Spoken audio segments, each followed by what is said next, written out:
All right, ladies and gentlemen. Now, as we begin, I would like to personally welcome back all of the individuals who skipped all the way to the end of this video, made sure that this tier list wasn't going to make them angry, and then, when they decided that it wouldn't, came back to watch the actual video. Yes, you did it. Don't lie to me. So, now that the Rise celebration video is over, and because I want to do something a little bit more relaxing for the rest of the year, we're going to do a bit of a monster post-mortem for the 5th generation monsters. So specifically, we are going to be covering the monsters who are brand new to Monster Hunter World, Iceborne, Rise, and Sunbreak. Now, of course, we are under the presumption that Rise is a 5th generation game, but I guess a more accurate title would be a tier list of 5th generation monsters, considering Monster Hunter Rise is a 5th generation game, which we probably won't know about until the next game comes out, and if there are 6 wyvern heads on the emblem for the next Monster Hunter game. Future Connor, is there enough space in the title of this video to have all of that in there? No. So we're just going to say 5th generation for now. And that is going to include a couple of things. So we are going to go with monster variations that were introduced in the 5th generation. So stuff that was, so say we're going to be looking at the Apex Rampage monsters, which are technically brand new to 5th generation, though they are modeled on Deviants, which are 4th gen, which are variations of monsters from other generations, but we're still going to cover them today. We are also going to be covering the crossover monsters from World. We are going to be covering Espinas and Flaming Espinas, though they are frontier monsters. They were technically introduced in the 5th generation in the mainline. And we are going to be covering Scarred Yangaruga from Iceborne, because Scarred Yangaruga is a weird one. Being the fact that Scarred as a variation technically was always in these games since, like, I think the first game Yangaruga was introduced in. They just called it Yangaruga, though, and eventually in Iceborne they kind of grandfathered in Scarred as a variant. So, they didn't... He's been around, but they didn't name him and distinguish him save for physical changes until Iceborne. So I'm still kind of gonna count him as an Iceborne monster because he was named in Iceborne. So I've organized this tier list the best way I can remember of these monsters being introduced in their games. So we're gonna go from World to Iceborne to Rise to Sunbreak, going by best approximation of their introduction order in the games, then going into the title updates, and then going. Also, sorry if these cutouts are a little bit ugly.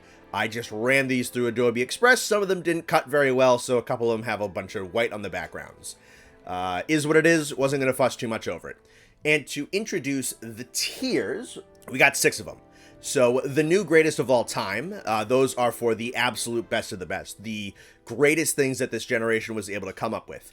Excellent additions are those who did a lot of really good things, have a lot of awesome aspects to them, in terms of their fight, in terms of their design, in terms of their ecology, but they aren't absolutely the best of the best. Still fantastic, though. Solid are monsters that have a lot of pros and do a lot of stuff right, but they aren't exactly mind-blowing. They is, you know, monsters that have nothing really wrong with them, but nothing that really makes them super stand out.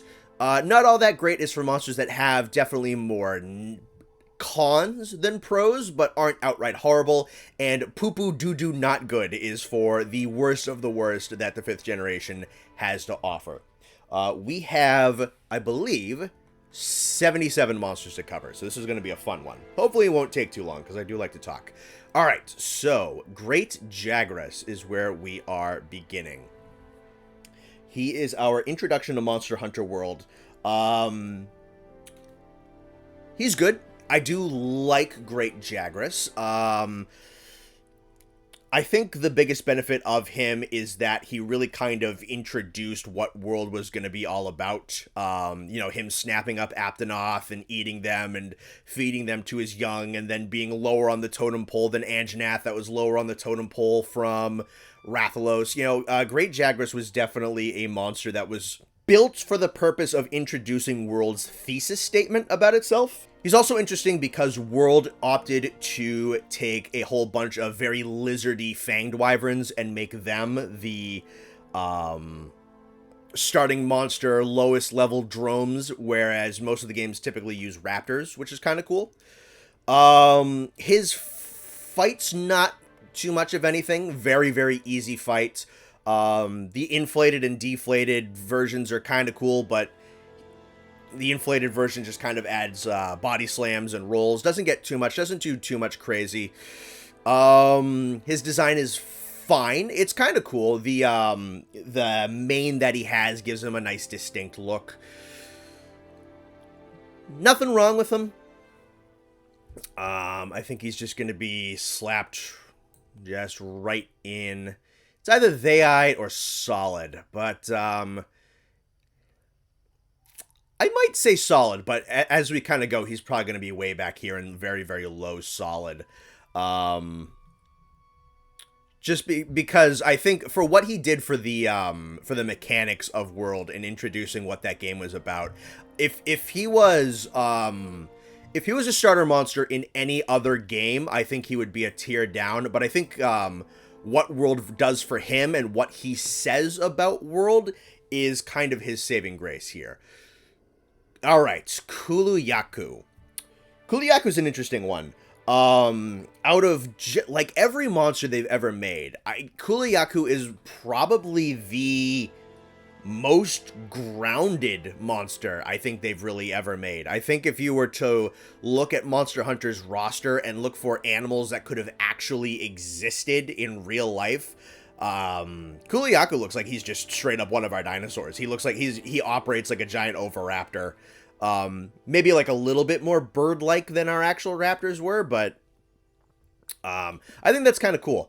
Him using rocks and pots as tools and stealing eggs, those are all neat little bits of information about him. I kind of like that he's crafty. I like that he's cunning, that they kind of took the raptor concept and went with kind of like Jurassic Park intelligence of him using weapons. That's kind of neat.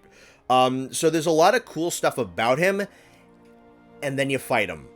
And he's not a good fight. He's not a good fight. He's probably one of my least favorite fights the 5th generation has. It's bad.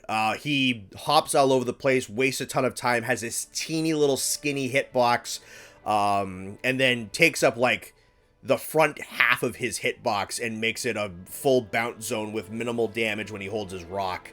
I hate fighting him. I actively do. I don't mind seeing him, but I hate fighting him. And I think if it wasn't for the cool stuff about his ecology and just like I kind of like the idea of just how grounded he is. For the fight alone, he would be in Poo-poo Duju, not good. He'd be down here. I think he's going to be in not all that great. Probably not going to be the bottom of it, though. I think there's going to be a couple of monsters lower than him. Because the fight really does hurt him. All right, Pukei-pukei. Our first new kind of like full bird wyvern. And Pukei's kind of a cool one. I definitely like him. Him being a poison monster is definitely going to annoy some people. I think his poison is very, very easy to deal with. Cool color scheme. I kind of like how he gets all flushed and puffed up in red when he's angry. Very decent monster design-wise. I kind of like the lizard aspects baked into his bird aspects. I think he's kind of this cool mix of a wyvern and a bird. I think they really went heavy in both directions, and it works, and that's interesting. Interesting that he's a very kind of like forest floor type of predator. And for a low-level monster, he can do a lot of stuff. He's got his long lashing tongue, he's got his poison-spewing tail, he's got his poison globs, he can eat scatter nuts and do auto-inflicting stun moves. I think he's a really good kind of, I'd say, like, reinterpretation of kind of what Gypsaros was trying to do, you know, with an extendable body part and with poison and being with like a goofball bird. I feel like he's a really good replacement for Gypsaros that does not everything that monster did, but a lot of what that monster did, and did it in less annoying ways and in cooler ways with a better design. So I'm going to say that Pukei-pukei is a solid monster. Definitely better than Jagras. Alright. Jyuratodus. Probably a monster that a lot of people would put in the bottom tier. I'm not. I find that in World, his fight is boring as opposed to offensively bad. Honestly, I think he's a little overhated. Because I've seen what truly annoying and poorly designed fights in Monster Hunter look like. He's just kind of boring. He's just kind of simple. And in Rise, I'd say he's maybe like a little bit more annoying, honestly. In Rise is an actual fight though, which is kind of cool. And yeah, if monsters show up in multiple games, I'm gonna assess both of their appearances. So Jyuratodus. You know what? I don't hate the design either. It's very, very basic. It's very, very simple. It's a giant. It's probably the most Piscean wyvern that they've ever done. Of just taking a fish, giving it wyvern qualities, and making that a monster. He doesn't do too much of anything crazy. You know, he spews mud. He throws mud. I can't bring myself to hate him, right? And he's very basic, but that's kind of like, that was kind of a point in Kulu-ya-ku's favor too, right? Very basic, but basic isn't always bad, I don't think. I think him being very, very fish-like, being very, very grounded, very, very centered on his core animal concept is not a bad design choice. And you know what? I like seeing him in the environments they put him in. His swampy regions in the Wildspire Waste I think are really cool areas, especially the big, like, kind of like, wetland flats zone that's kind of right in the middle of the Wildspire. I think that's a really good map. I think he looks good in the Flooded Forest. And what he was able to do was kind of, since the 5th generation was devoid of underwater mechanics, he was kind of a pioneer of these, like, shallow water battles where you could kind of emulate an aquatic monster even though you don't have your hunter in the water, so you can still have something kind of swimming around. And even if they do bring full-on underwater back, I kind of hope these shallow water encounters still exist, because I think they were kind of a cool idea, and I'd like for them to be kind of a middle ground. So I think Jyuratodus actually did a couple of things pretty well. Again, his fight is very boring in World and decent but a little obnoxious in Rise. I'm going to put him in not all that great. Probably going to be close to the top of not all that great, though, because I really don't think he's horrible. I think he's a little bit... I only think he's underrated because so many people seem to hate him. All right.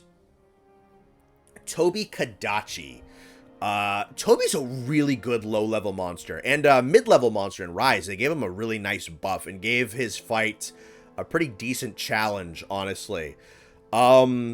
I think he is an enormously solid design, taking kind of a flying squirrel look, kind of crossing that with kind of like a viper snake type of look, and kind of keeping that squirrel body shape, you know, very low to the ground, four-legged, big bushy tail. I like the use of static electricity for his lightning powers.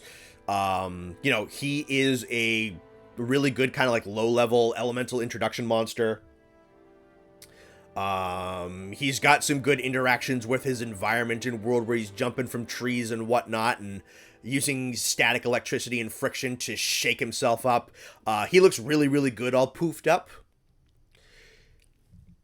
His color palette isn't anything crazy, but overall, I think the design is good. Especially if you like kind of more simple and sleek monsters, which, I can kind of go with simple and sleek or big and bulky and spiky. But for a simple design and for like a good lightning monster that I think for a low level kind of utilizes his concept really well, I think he's an excellent addition.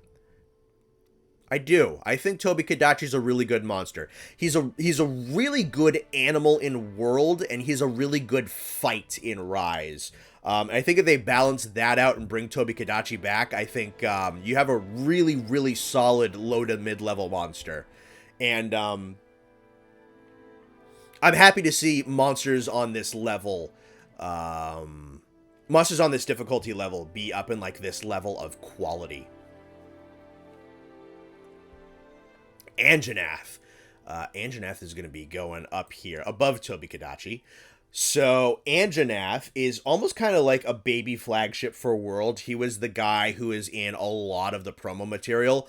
So they put him all over the marketing in World. He's like the big one. He's like the big highlight of the original trailer. He's in a bunch of other trailers after. He's like the first big monster you see when you boot up the game.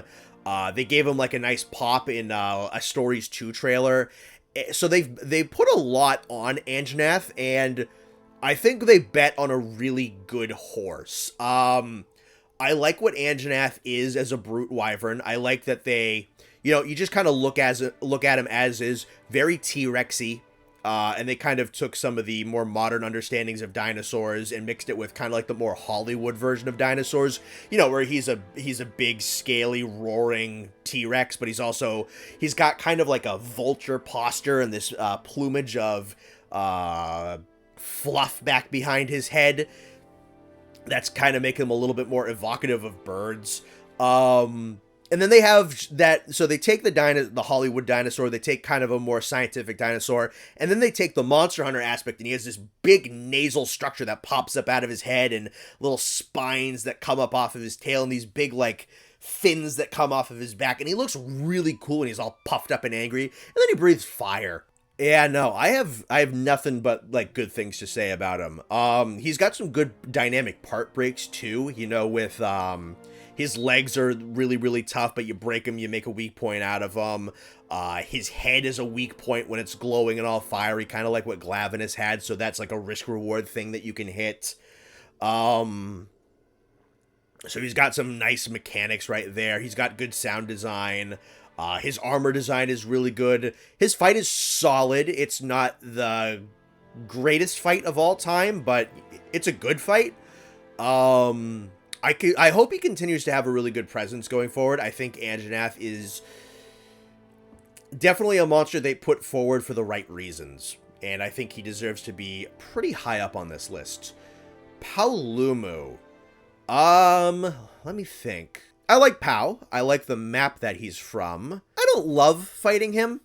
Sometimes it's really easy, sometimes it's a little obnoxious, with like the wind stuff going on, and that multi-hit tail slam he had got in like Master Rank always felt like it was this super duper high stun chance for me. I got stunned to that combo over and over and over again, and that definitely, that's my own fault as a player, but that definitely soured me to Pau a little bit. I think he looks really good in the Coral Highlands. I think he's just kind of neat in general.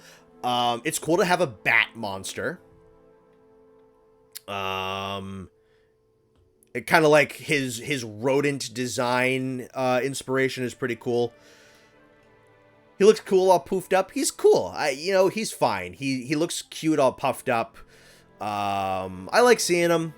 I like seeing him in the Coral Highlands, but I don't like fighting him. I don't enjoy fighting him. It's either a very, very easy fight or a very kind of obnoxious fight for me. And I think Paolumu's going to be right in the middle in they aight.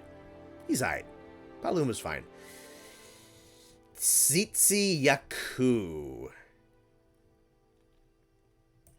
This guy's going to go, he's in one of these two.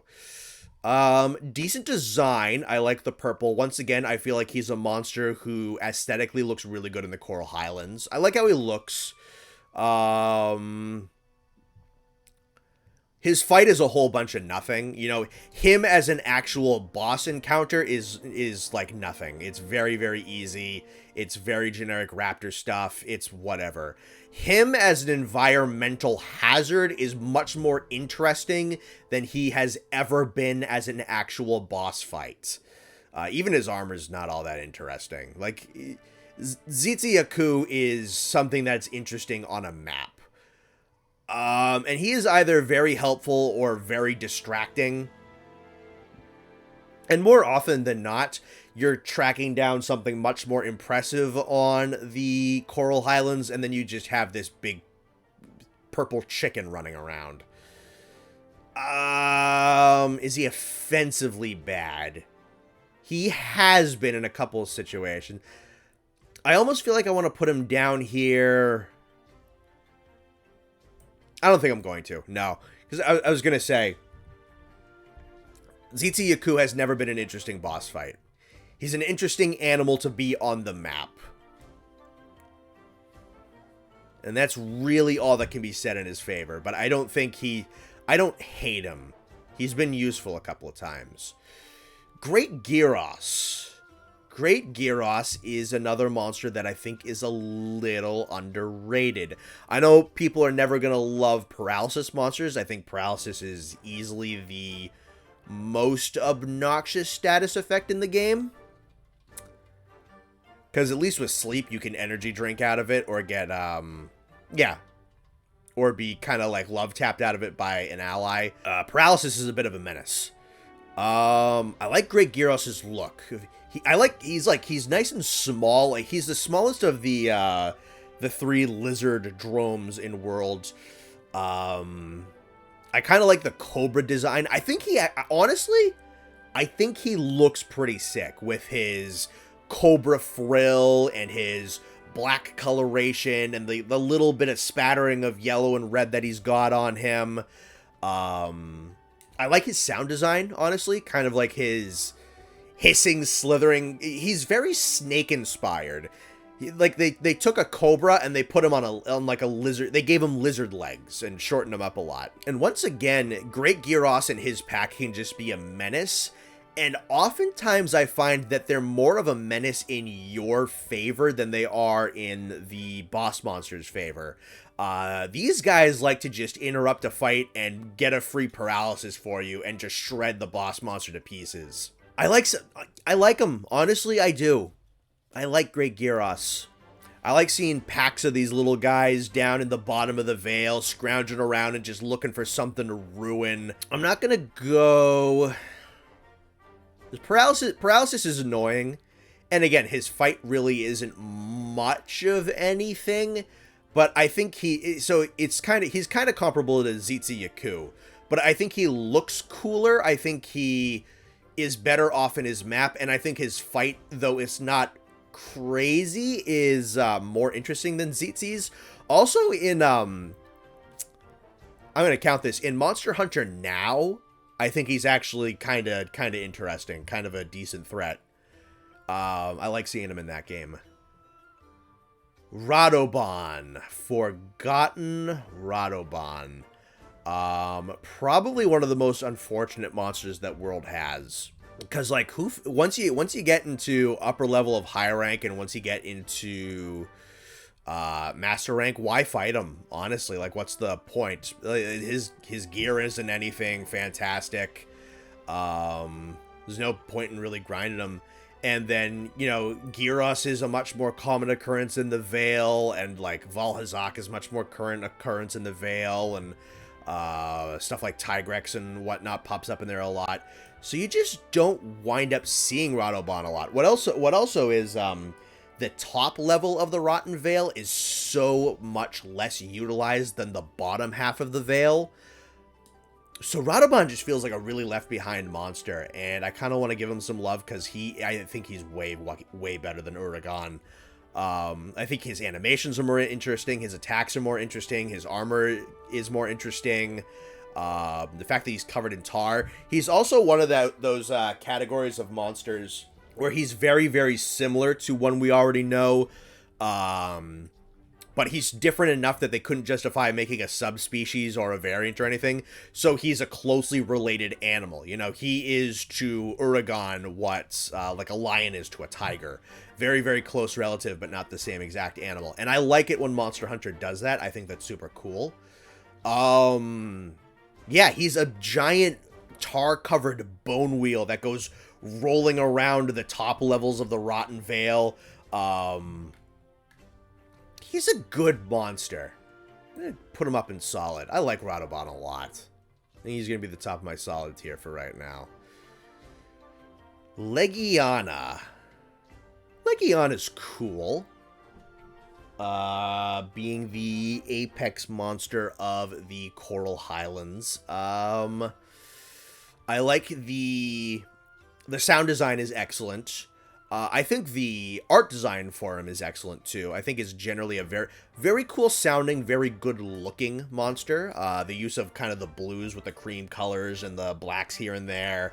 I like that he's a monster that like rides on wind currents rather than being kind of a traditional flyer. I think that's kind of a cool change for a flying wyvern.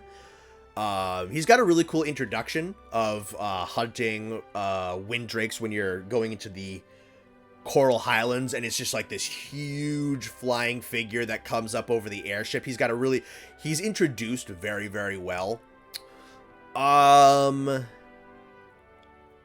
The fight isn't spectacular. The fight is fine. Kind of an interestingly reserved ice wielder. Like, he has the ice element, but it's just kind of a couple, like, icy dust croppings here and there. It's not really all that much. He's got a couple of cool, kind of graceful animations that he has all to himself. Like his corkscrew flying and his thing where he'll kind of somersault forwards and slash with his tail and then somersault backwards. He's well animated. Distinguishes himself pretty well from other flying wyverns, but yeah, he's a well put together monster that doesn't do a lot of awesome stuff. I think for the apex of the Coral Highlands, could maybe do a little bit more. And in a bit, we're going to talk about what happens when you go in the wrong direction with it. Legiana.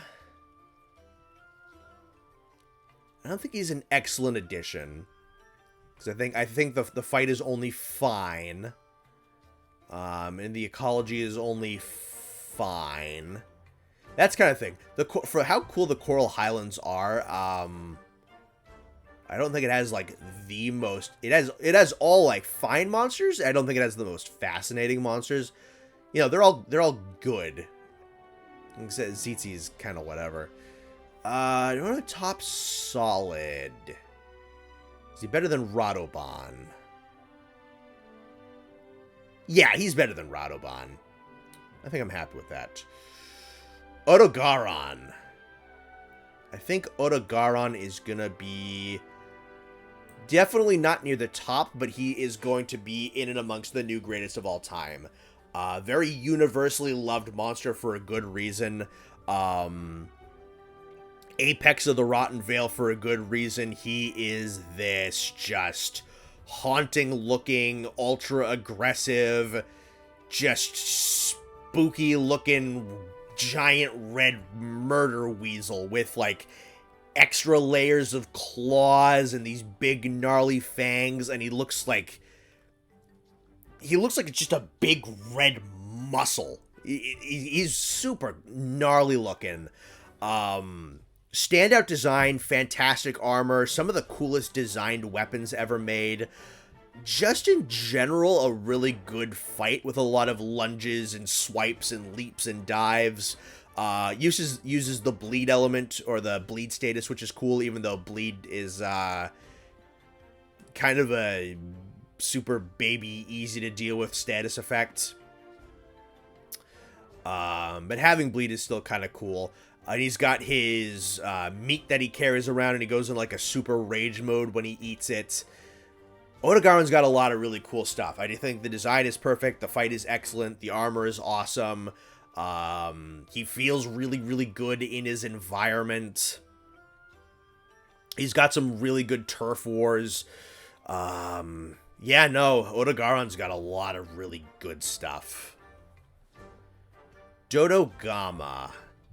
I know this guy's pretty beloved because he's just really derpy and cute. And I do love the design. The design's great.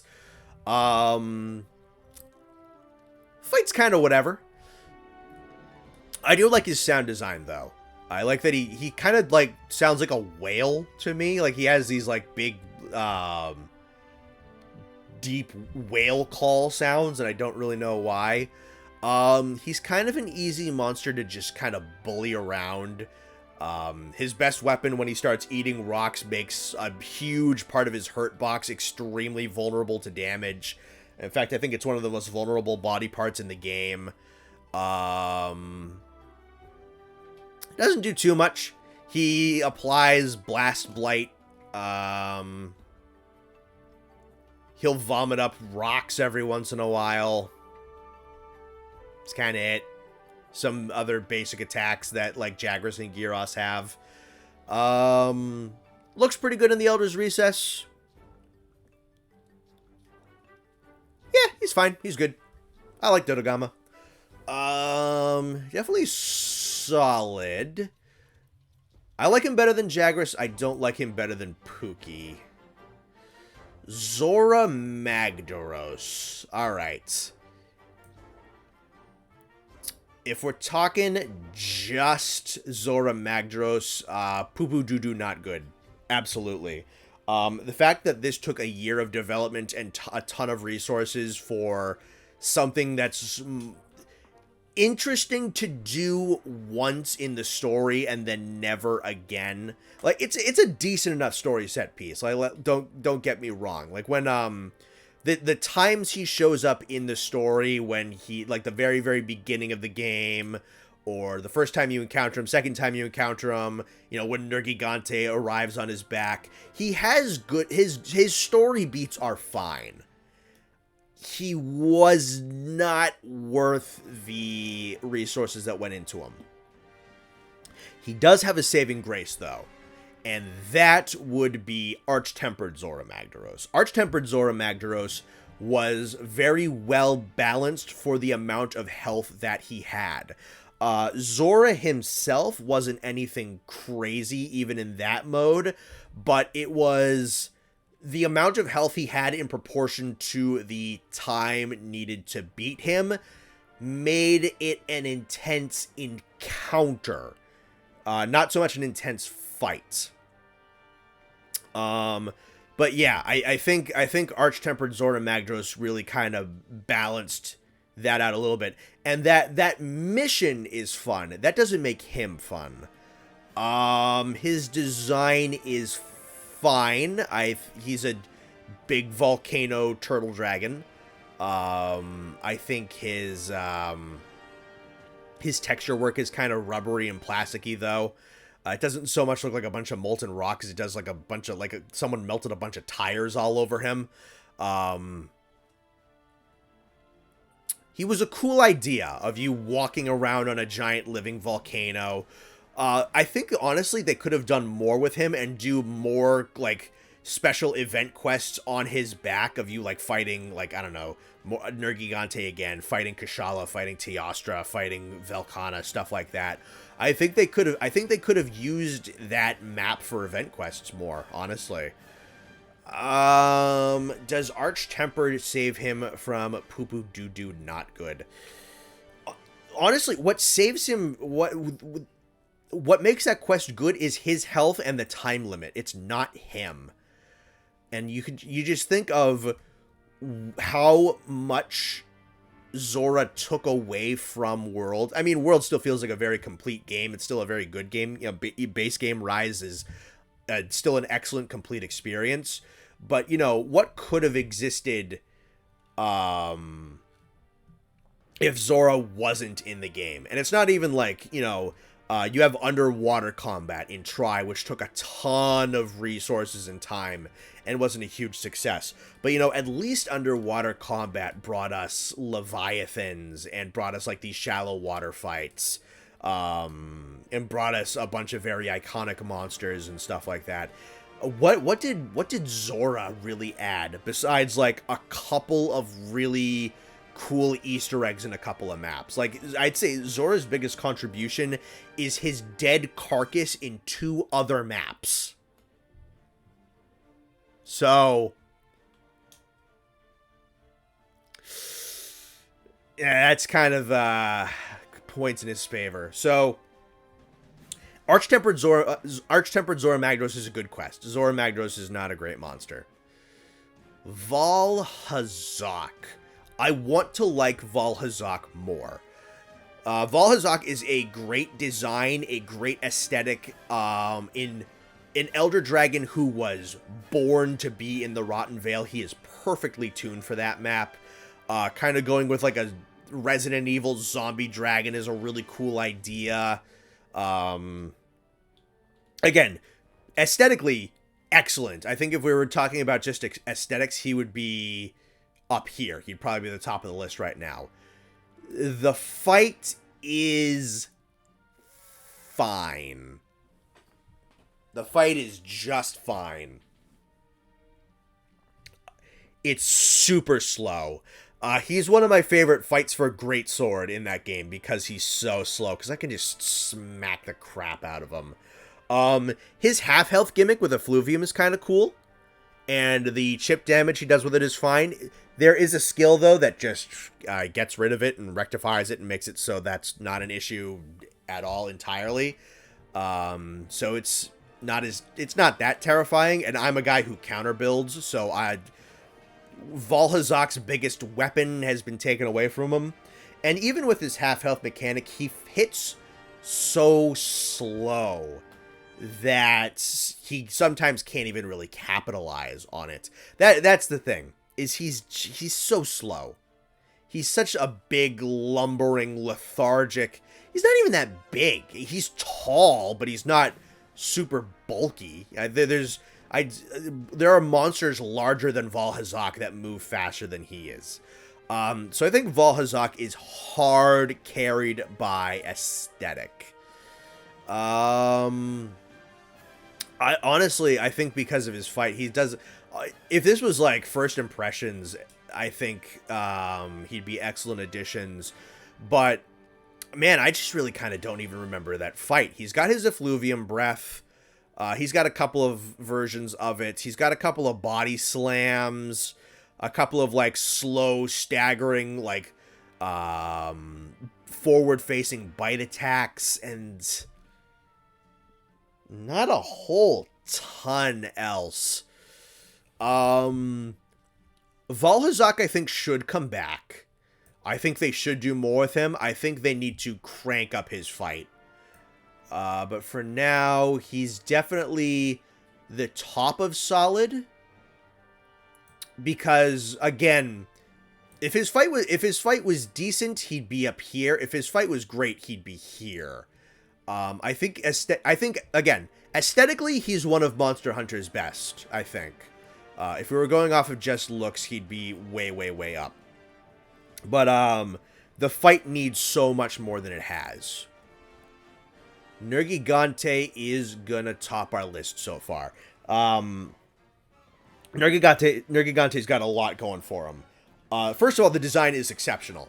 And people have harped on like super duper spiky frontier monsters for a little while. I think Nergigante showed us that with proper texturing and proper modeling and proper art design, very, very kind of super heavy spiky monsters can look perfectly fine in Monster Hunter and not stupid looking at all. I think he looks excellent. This, like, Minotaur, Gargoyle, Hedgehog, Dragon looks great. In a category of monsters that is full of elemental shenanigans, it's nice to have just a full-on brute bruiser. His ecology is super interesting with him, like leaving essentially genetic copies of himself in his spikes that will grow into other Nergs, which is wild and goofy and crazy, but really cool. He is not necessarily the pioneer of, but he is the catapulter for this whole mechanic that we saw a ton of in the 5th generation, where a certain body part will be a target spot, a weak point, that you need to attack. And if you attack and you, like, micromanage this resource that this monster has, you can prevent it from getting stronger. And that would be with his spike regeneration, where he'd hit with his attack so hard that he'd rip his spikes off his body, and they start to regrow as the white ones. And if you can break the white ones, you can get, like, a whole stagger off of them. But if you don't break them, they solidify and turn black, and everything bounces off of them, and he doesn't take any damage. And if he, like, fully solidifies in a full black armor, and you just lose more and more and more damage opportunities, then he does that super dive bomb attack that wipes you out. He was a good menace. He was a really good challenge. Learning how to fight Nergigante is so much fun. Making a good build so that you can manage his spikes is a ton of fun. He had a really, really good premise in World, or a really good presence in World, with the whole showing up, trying to attack Zorah Magdaros and attacking you in the presence, being in the Elder's Recess and, like, stirring up the other Elder Dragons, looking for Xeno'jiiva. Runer has a really good story beat in Iceborne. He went on to have a really cool moment in Stories 2 that the player screws him out of, trying to get rid of Altura. His role in the ecosystem is awesome. And yeah, so his highlighted part, you got to attack this thing to make the monster weaker. Velkhana has it, Malzeno has it, Magnamalo has it, the whole Anomaly Affliction thing has it. Again, he's not the guy who invented it. You still have, like, the hyper monsters from Generations, and you have, like, you can whack Zenogre out of an enhanced state before that, and there's other guys who've kind of done what he has, but he catapulted it into stardom, and it was a good mechanic every time they tried it. And I think he did it the best, honestly, because if you didn't break his spikes, you get hard punished by having him just be impenetrable.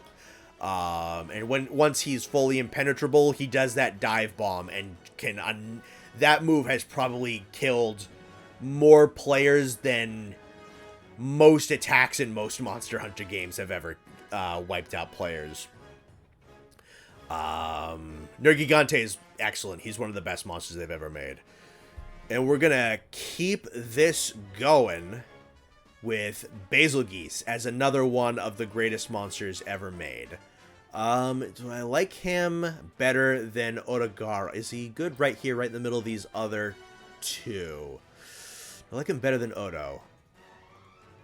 I do, but it's close. Honestly, I would be happy with either of these. I think they're very, very close to each other, but my gut right now is saying this alignment. Basil is fantastic. He's 5th generation Deviljho. They didn't put him in any marketing. They didn't put him in any trailers. He didn't get his own dedicated quest. You know, you get in a higher rank. You're going about your merry way. You're fighting like the tier 1 high rank monsters, and then bombs start falling, and then this gigantic, massive off flying wyvern comes careening down to the ground, blows up blows up the monster you're fighting. The music turns into this, like, horrifying World War II propaganda film music. Then it starts, the horns come in and start blaring, and then you just have this whatever the hell it is that has taken over the entire fight, and these little scales he drops on you one-shot you. And then you run away a little bit, you get some distance, and you just see bombs popping off in the distance as it keeps fighting the monster you're fighting and annihilates it. First encounters with Bazel in World were some of the greatest things ever. I still, to this day, enjoy going on YouTube and looking up people's first encounters with this thing and being like, what the is that? I'm going with my favorite interpretation of this monster because he got very much neutered in Rise. The fight is still fine. The fight is still an S tier fight. I think Bazel, the fight's honestly actually I'd say a little bit better in Rise, but the environment interactions and what Bazelgeuse means in Rise is neutered.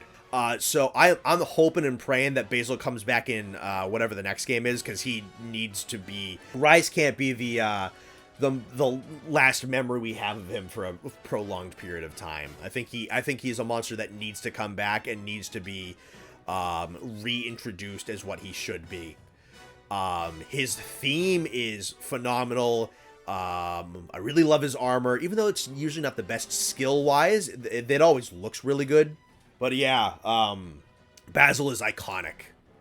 Xeno'jiiva. Again, if we're looking at aesthetics, kind of like Vaal hazak, Xeno'jiiva is awesome. This idea of like a freshly hatched, almost kind of insectoid type of elder dragon with this translucent see-through skin and like the big non-functional eye pattern on his head to be kind of like a scary I'm bigger than I look like, I'm more dangerous than I look like type. The insectoid aspect of Xeno'jiiva is very, very interesting. And then combine that with him being this otherworldly, ethereal blue dragon shooting blue lasers out of his mouth and all that. He doesn't have any idea what he's doing. He's staggering around. He's a giant baby. And has a very interesting sound design because of it. A lot of like squeaks and squeals and stuff like that. His theme music is pretty good. It's not my favorite ever. Again, it kind of matches that very kind of clunky and uncertain and kind of staggering pace to it. It almost kind of feels like scary circus music at sometimes. Xeno'jiiva is cool. The fight does get boring as you go over it a couple of times. He's not a great fight to kind of go back to. I think in terms of that, he's kind of one of the weaker final boss monsters. Especially of like the 4th and 5th generation, even like 3rd. Yeah. The fight's not particularly strong. Until you get to, again, Arch-Tempered Xeno'jiiva. And I think Arch-Tempered saves Xeno way more than it saves Zorah. Because, again, the Arch-Tempered Zorah was predicated mostly on time limit and health to create stress through that. Xeno'jiiva's Arch-Tempered form just gets turned into the best fight that World has. Including title updates, including base roster. It will get trounced in Iceborne eventually, but in terms of like base game World, Arch-Tempered Xeno'jiiva I hold as the best fight in that game. It is difficult, it is punishing, it is high health bar, it is brutal. It is majestic. It's a really, really good big fight. It is what that fight. Maybe it's more difficult than what it should have been. But it's what that fight always definitely could have been. And they give him a couple of more new moves and kind of up the ability to kind of set the ground around him on fire. And again, I'm going off of my favorite incarnations of the monsters in this game. So I'm going to put, specifically because of Arch-Tempered, I'm going to put Xeno'jiiva up in Excellent Editions. Because his fight did become fantastic, and his aesthetics and design and his sound design are amazing. I think Anjanath is definitely more iconic, and is also, better from the jump, and is, just means a lot to World in and of his own right. It means a lot to just kind of Monster Hunter in general now. So I'm going to put Xeno'jiiva right there. I think I'm happy with that placement. Kulve taroth. I'm going to say this from the jump with Kulve and with Safi. I don't give a flying about item rewards. Really don't. The first night Kulve Taroth came out was one of the single most fun experiences I've ever had with Monster Hunter. It was me and a bunch of my friends. We got in a lobby and we just trekked through that siege and figured out how it worked and fought her and got a whole stockpile of cool rewards. Loved it. And the fight could get kind of a little bit tedious. Very much like Xeno'jiiva, Kulve Taroth got helped by her Arch-Tempered form, which was just a more involved fight with more things to do, cooler stuff to do, a little bit more fast-paced and high-tempo. The OG Kulve Taroth could get a little monotonous once you really figured her out, but in terms of first impressions, you know, when you're just trekking after her in the caves, trying to hack at her golden hide, trying to catch her in choke points with the cannons and trying to get off as much damage as you could, and then she starts, like, liquefying the solid stone walls and just traversing into different caverns just because she puts out so much heat. Yeah, you get the first fight when she's in her big metal coat in that room with like the ramps and the ledges and whatnot, and you're trying to get her to mollify.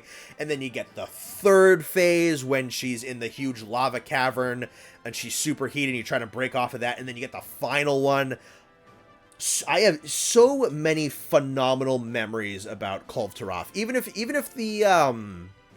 if the grind to get the best weapons annoyed some people who are stupid enough to do that, and you know, even if the fight could get a little monotonous, so many good memories.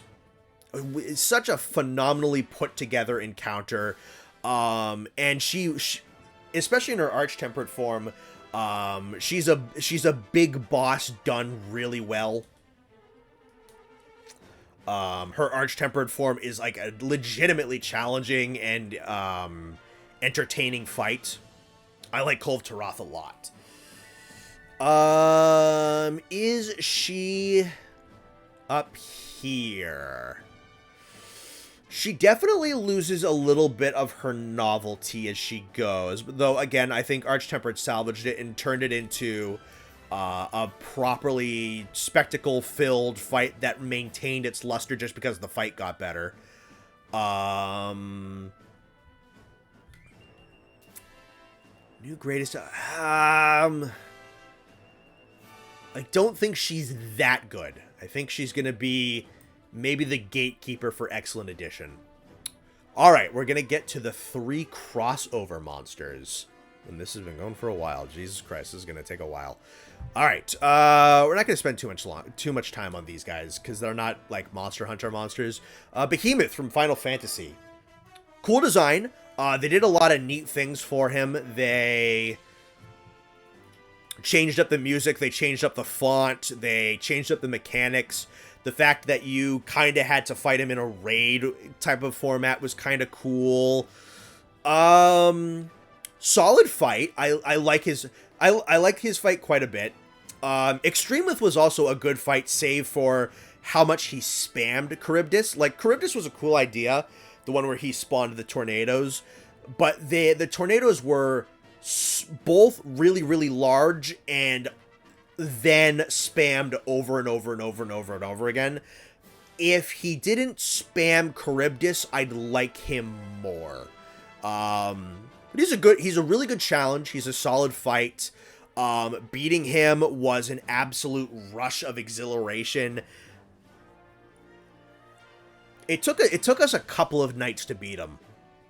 And then for base game Rise, that Dragoon armor was cracked out of its mind good. Him not being a full-on Monster Hunter monster makes me not, like, love him as much. And the Charybdis spam really kind of hurts him, in my opinion, and definitely keeps him from going super duper high. Do I like him more than Tobi? I think I'm gonna put him...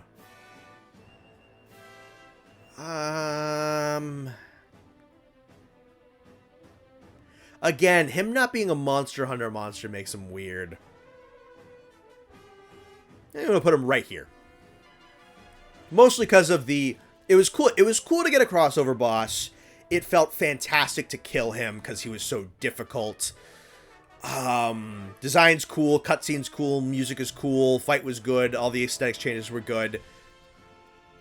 It's just that one attack. That one attack stunk. Leshen. Leshen's alright. The original Leshen's cool. They took a Witcher quest, and I haven't even played Witcher, so I don't know how exactly accurate it is. But they took a lot of Witcher mechanics and they put it into Monster Hunter. Again, I don't know too much about Witcher, so I don't know if there would be a better option. Leshen being kind of like a humanoid spirit does kind of throw me off because, again, I don't think Monster Hunter should really have humanoid enemies. So I don't really love him as a Monster Hunter mechanic, but he did a fair bit of cool stuff. He changed up the Monster Hunter formula a little bit. They added some neat little, like, sub-quests and sub-goals and sub-objectives to his quest to kind of give, I'd assume, the flavor of it being an encounter in the Witcher games. They really put a lot of effort into the crossovers. And his fight's fine. Alright, Behemoth. Behemoth is kind of a forgotten monster. Again, another one of those kind of low tiers that you really just have no reason to fight again. A big thing that really hurt Behemoth is that he's not in the Guiding Lands, and you spend so much time in the Guiding Lands towards the end of the game. And he's the first introductory monster, so there's not really too much to do with him. But he's good. He's easily the best Piscine Wyvern. And for most people, you know, best Piscine Wyverns, whatever. I honestly, I think the Piscine Wyvern category is better than most people give it credit for. But he is the best one. Good sound design. I kind of like his, like, kind of sounds like a chainsaw revving up noises. They did a cool thing, I think, where they kind of took the idea of Cephadrome, of it being like a shark, of like circling you and surrounding you and whatnot, but they made it better. One, because you move slower in the snow, so you feel like a little bit restricted and kind of trapped in his own environment. And they made him better because he sticks closer to you, he's more aggressive, more active. For a monster of such a low level, he has a decent move pool and some really good animations. Looks really solid. He's got like a nice intimidating design, honestly. He's kind of like, he's a cool monster to have kind of like in the opening, like lower levels of the Hoarfrost Reach, and kind of just being this monster that patrols these lower level snowdrifts, hunting Popo and whatnot. He's got a really cool connection with the Boa Boa in having this whole cultural relation with this people that's on the map. I think that's a super cool aspect of the Hoarfrost Reach, honestly, is that Behemoth is like this animal of cultural significance to this culture in the area. So that gives him a couple of points. Better than... I'm gonna put him... Is he better than Do I like him better than Legiana? I like him about the same. Legiana does some cooler stuff and also has some excellent design and sound design. Alright, so Banbaro. Banbaro's a good boy. Took a lot from Duramboros, kind of, in pushing the Brute Wyverns to kind of be more than they were.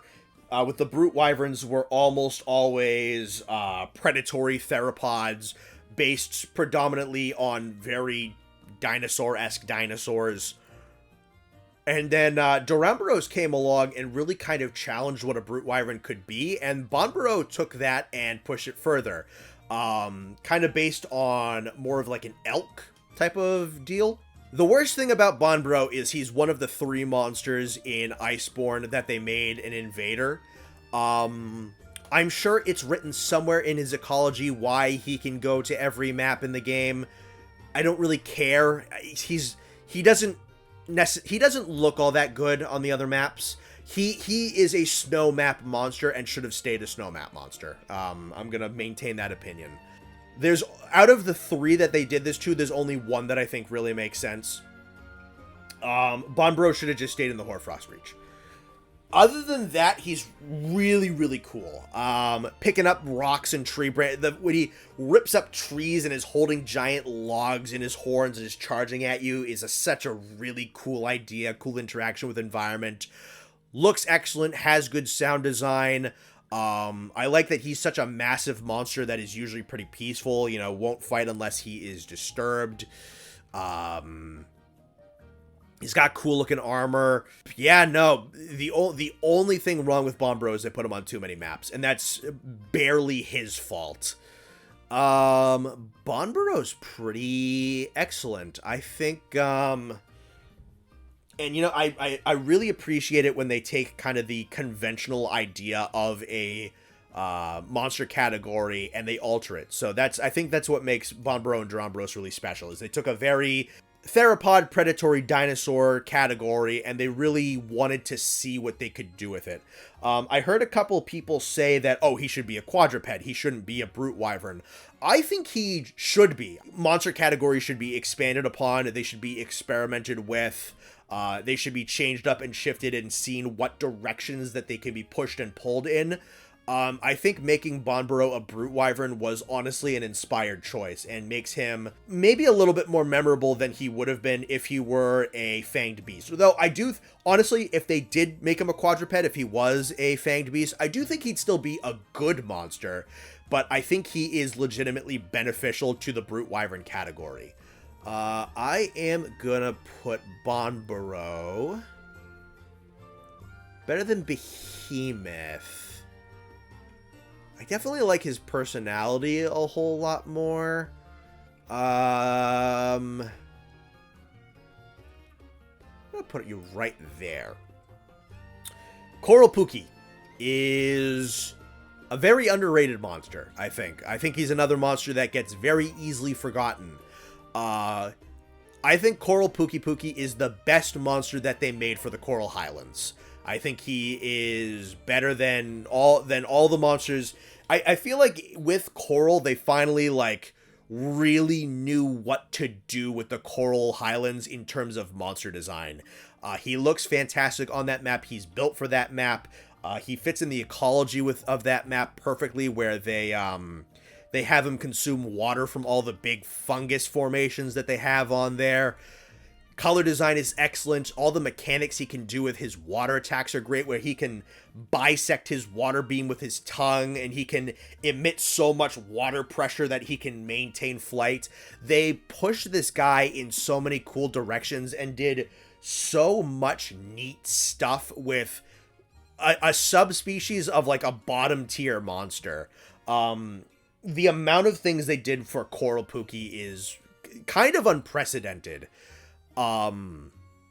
He's a legitimate, he doesn't do a ton of damage, but his actual fight mechanics are a decent challenge just because of how much power he can output. He maintains the goofy personality that Pukei has and kind of plays it up even more because he smashes his head into fungus and drinks up a whole ton of water. I'm gonna put him at the bottom of the new greatest of all time. Honestly and truthfully, I think, Koro-pukei is everything that a subspecies should be. He's everything that a monster built for a certain environment should be. He's an excellent water monster, and Lord knows water monsters are probably the most neglected monsters. Koro-pukei is fantastic. Viper Tobi. Viper Tobi is okay. Definitely a monster that not a lot of people are gonna love, because it is a poison and a paralysis monster. You kind of have to counter build at least against paralysis. So I understand why people hate him. Cool color palette. I think the orangey, goldy, kind of coppery look is pretty cool. He fits an interesting niche of being in these caverns beneath the Hoarfrost Reach with their warm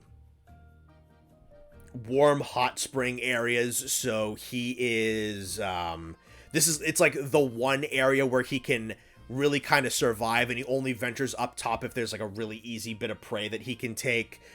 So that's a cool bit about his ecology. He's interesting. He's implemented into his environment kind of interesting. Kind of a neat idea to take a monster who put him on a map that he's not really suited for, but he has this one little sliver of the environment that he can carve out as his own territory, and he's the ruler of that teeny little niche in this ecosystem. I think that's kind of a cool decision. The fight's fine. You know, the statuses are kind of annoying, but I've never been one to really hate statuses. And you can just build around them. He has a couple of new animations that differentiates himself from the original Tobi. I think he looks a little bit better just because of his color palette. Yeah, very unorthodox monster for an ice map. Very unorthodox for just kind of how a monster fits onto its map. But I kind of appreciate how ecologically specific he is. I think that's probably the biggest thing in his favor.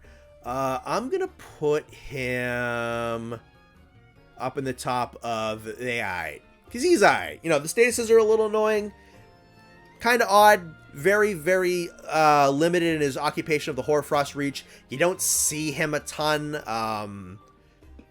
He's okay. Then we have Nightshade Paolumu. I definitely like him more than the original. Even with sleep, I actually find his fight a little bit less frustrating. He's not all that bad of a sleep monster. He can output a lot of it for sure, but you can usually get off an energy drink before he can counterattack. What's kind of cool about Paolumu, about Nightshade Paolumu, is when he does knock you out, it is like a legitimate risk, because he will usually follow up with a pretty heavy hitting strike. So with the amount of sleep clouds that he puts out, Nightshade Paolumu kind of insists on having a lot of situational awareness and surrounding awareness. Because, you know, if you do go down in sleep, you're going to get hit pretty hard. And, you know, I'm sure that this is another monster people are going to rank really low because it's a status monster. I don't really believe in knocking down status monsters for the sole purpose of being status. You can plan around him. You can fight around him. I think Nightshade kind of forces you to be smart, kind of forces you to understand where his sleep gas is going to go. He looks a lot better than Pau. I kind of like the big eyeball designs that he has on his big neck pouch, which makes him look even bigger and scarier.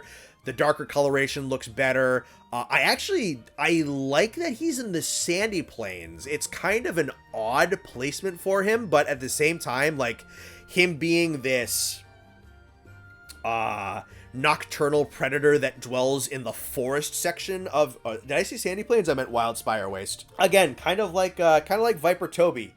Just kind of like this obscure predator that holds a decent sway over this neat little sliver of territory.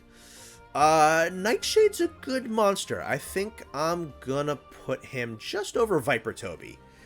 Acidic Glavenus. Definitely doesn't hit quite as hard as the original.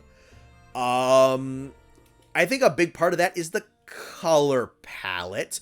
And he's kind of poised to have a really good color palette. I think like his icon right here, the green that they go with here and the yellow that they go with here, I think those actually look really good. His colors are super duper muted on the actual Acidic Glavenus. I think, honestly, if Acidic Glavenus made his way into a brighter, higher saturation game, I think that might honestly bump him up in points a smidge for me, because I really don't find him painfully interesting to look at. In terms of his combat, he's a pretty neat incarnation of Glavenus, of having kind of this caustic acid growing on his tail rather than charred and scarred ashes and soot. So his tail is covered in all this acidic defense down, inflicting just crystalline formations that he'll tear and rip off. And then he cuts his tail down so much that it is much more sleek and slender and easy to maneuver. Acidic Glavenus has a lot of really, really cool animations. They wanted to go with a long sword fighting aesthetic over the great sword fighting aesthetic, and I think they pulled that off pretty well. Yeah, no, Acidic is good. There's nothing... he will never kind of hit quite as hard as Burning Tail Greatsword Carnotaurus with Optimus Prime colors. You know, Glavenus is just... That's the biggest thing. Is Glavenus is just so good conceptually that Acidic has trouble keeping up. I'd like to see Acidic again, put him in kind of like a Marshlands, or if you ever make something that's kind of Rotten Valley ever again, you could go with that. Legitimately, brighten him up, give him more interesting colors, make him more interesting to look at. Go with what is on this icon, and I think honestly Acidic Glavenus would be more interesting. His fight is cool. His defense down is a very underutilized mechanic, which you could do a lot of good stuff with. Yeah, Acidic is fine. I think Acidic is solid. I think he's gonna go in solid tier. I do find he's better than, I kind of find, especially Brute Wyverns in the Rotten Vale, honestly, I think Radobaan is more interesting than him. Better than Pukei. Yeah, alright, I'm happy with that. Alrighty, Shrieking Legiana. Boop, right there. Shrieking Legiana is not great. I do not like fighting this monster one way or the other. And I honestly, it's kind of hard to... I think it might be... Oh, God. It's weird to place. I only have negative memories about Shrieking Legiana. I think the design is inferior. The frost tips are okay, but the very kind of icy gray is inferior to the blue. It's not even that I'm necessarily against monsters that put out a lot of elemental output. I mean, I'm really not, but it's just, there's something in Shrieking Legiana's patterns and implementation and usage of ice that is just obnoxious. I think it flies a ton too. That's definitely another thing, is it's in the air a lot, it's raining down ice a lot, in really, really big, awkward to get around areas of effect. And you know what? Maybe I'm even misremembering, but I could have sworn it had some hitboxes that were a little bit bigger than they probably should be. But I don't have any positive memories about fighting Shrieking Legiana. Out of, I think, just about every monster in Iceborne, it was a monster that I really just didn't want to fight again. And anytime I had to, I wasn't thrilled about.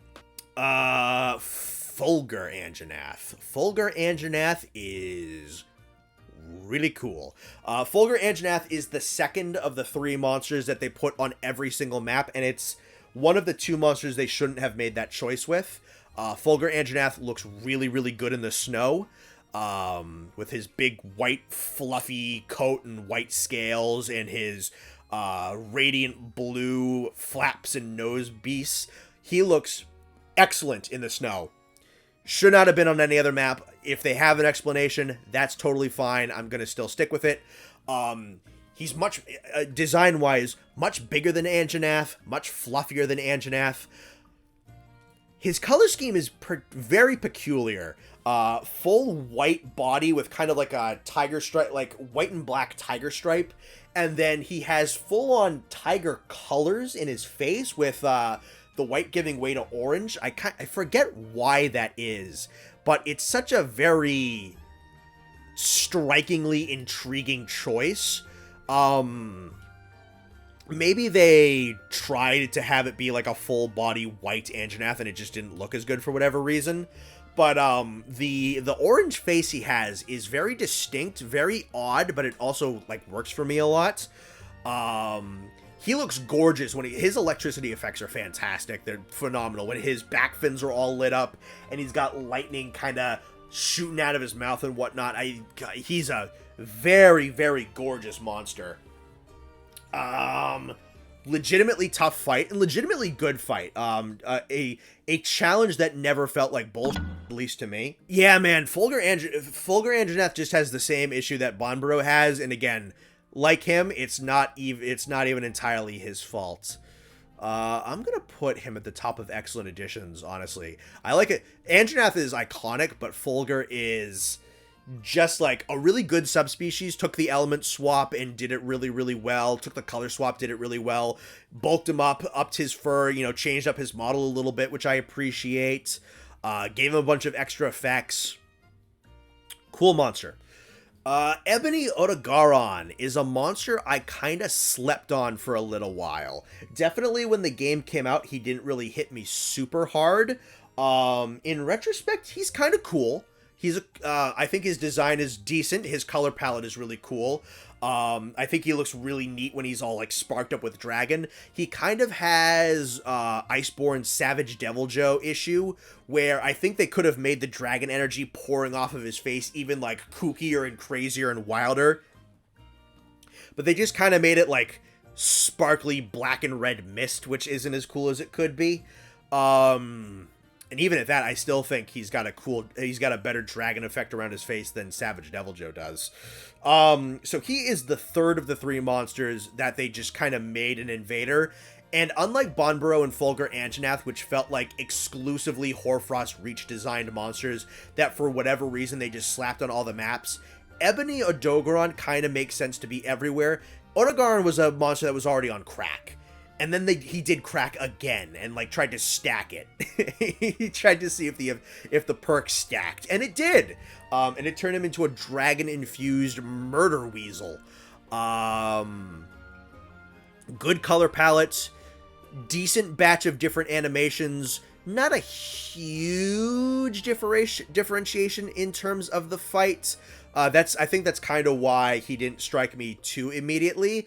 Is he didn't feel super duper different from the original Odogaron, but eventually he came around to me a little bit. The differences that he does have in his fight are pretty good. The differences in his design are pretty good. I like that he's just a psychopath. He's just a brutal psychopath, and I think that's kind of cool, especially for a kind of a smaller monster, because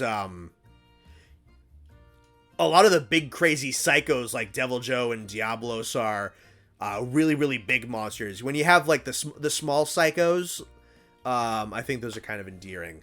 I think he's better than Solid. He's not going to be super high up. He's better than Tobi. Maybe I'm going to put him right there. All right, Seething. Seething Basil is definitely a little less impressive in terms of ecology.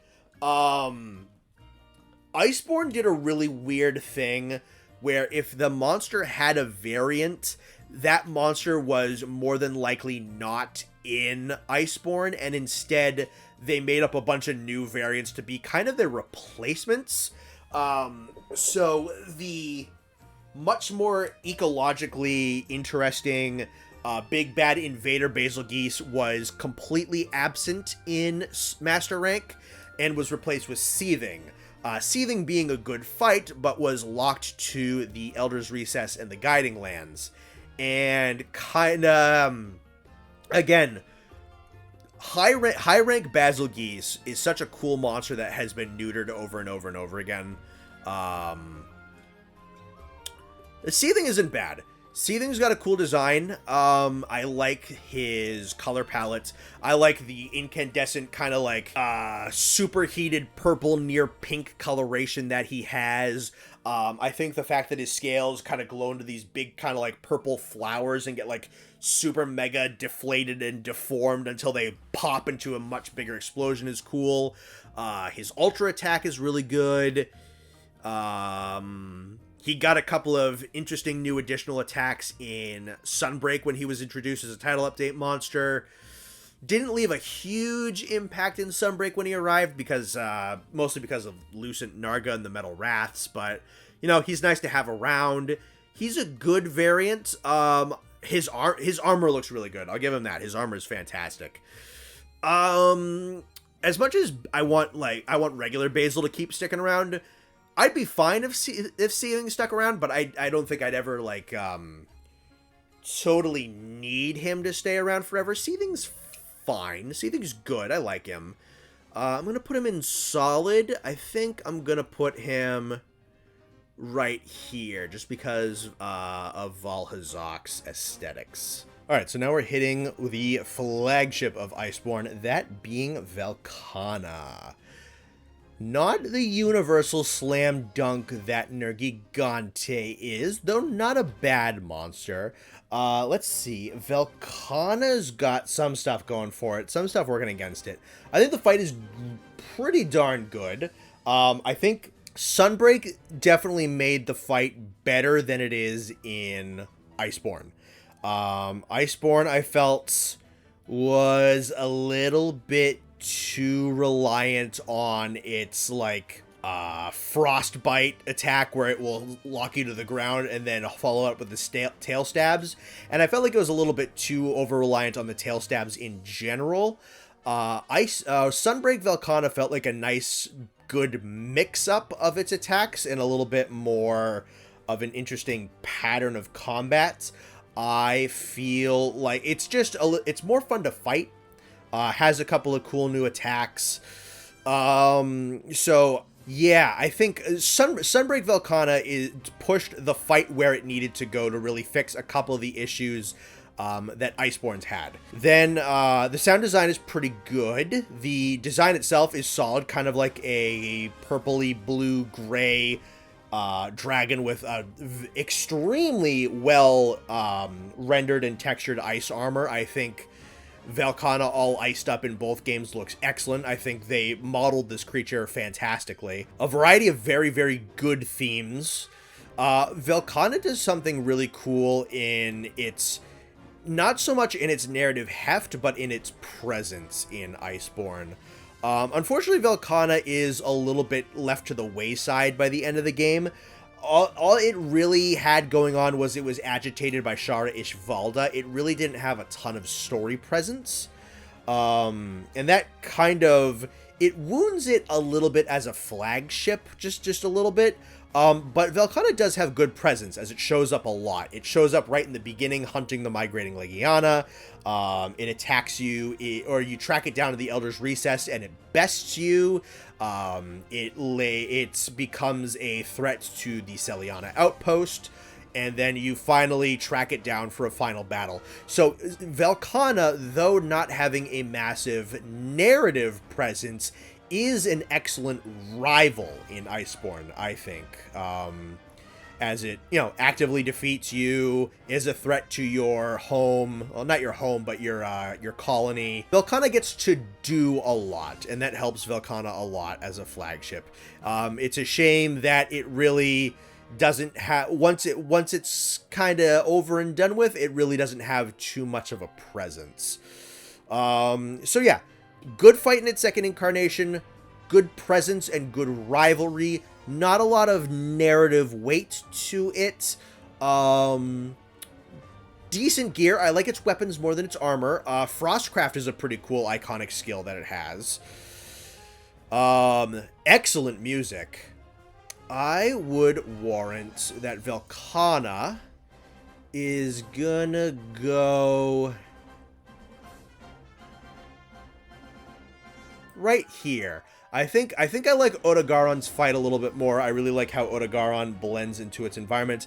Oh, Velkhana is another monster where they just kind of slapped it on every single map, and once again, I think that's kind of a mistake.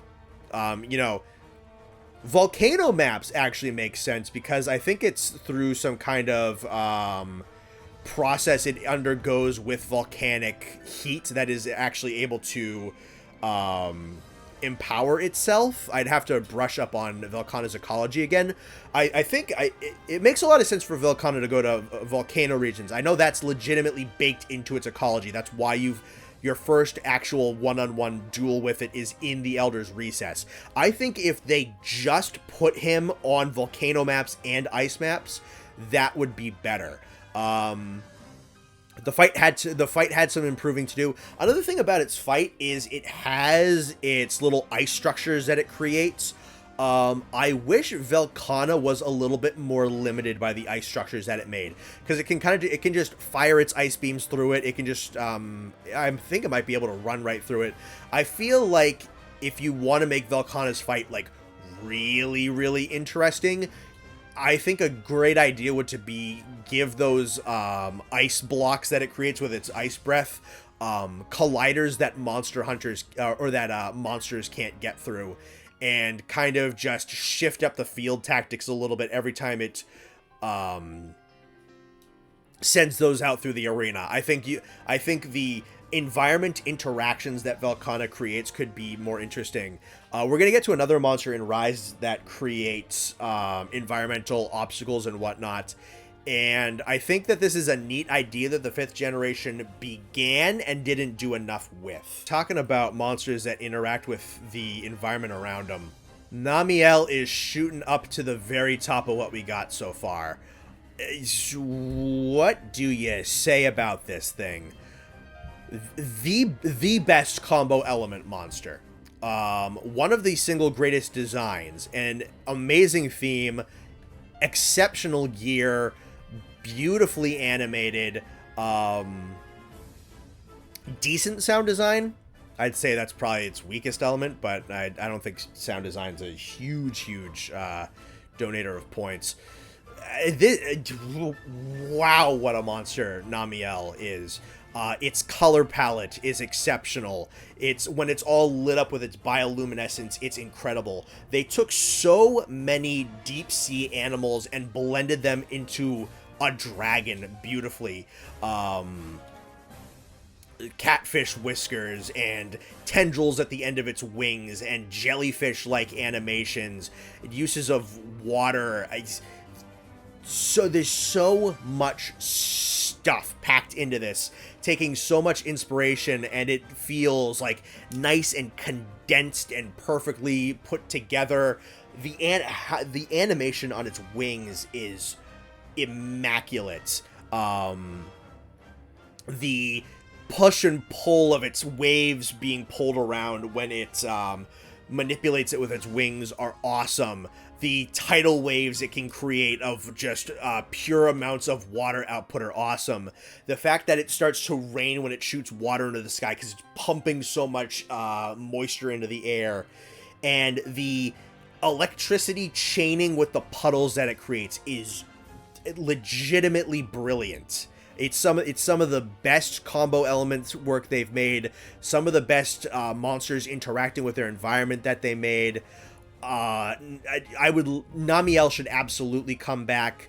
I'd be interested to see if they want to make Namielle a underwater monster, considering though it doesn't really look like it moves underwater, they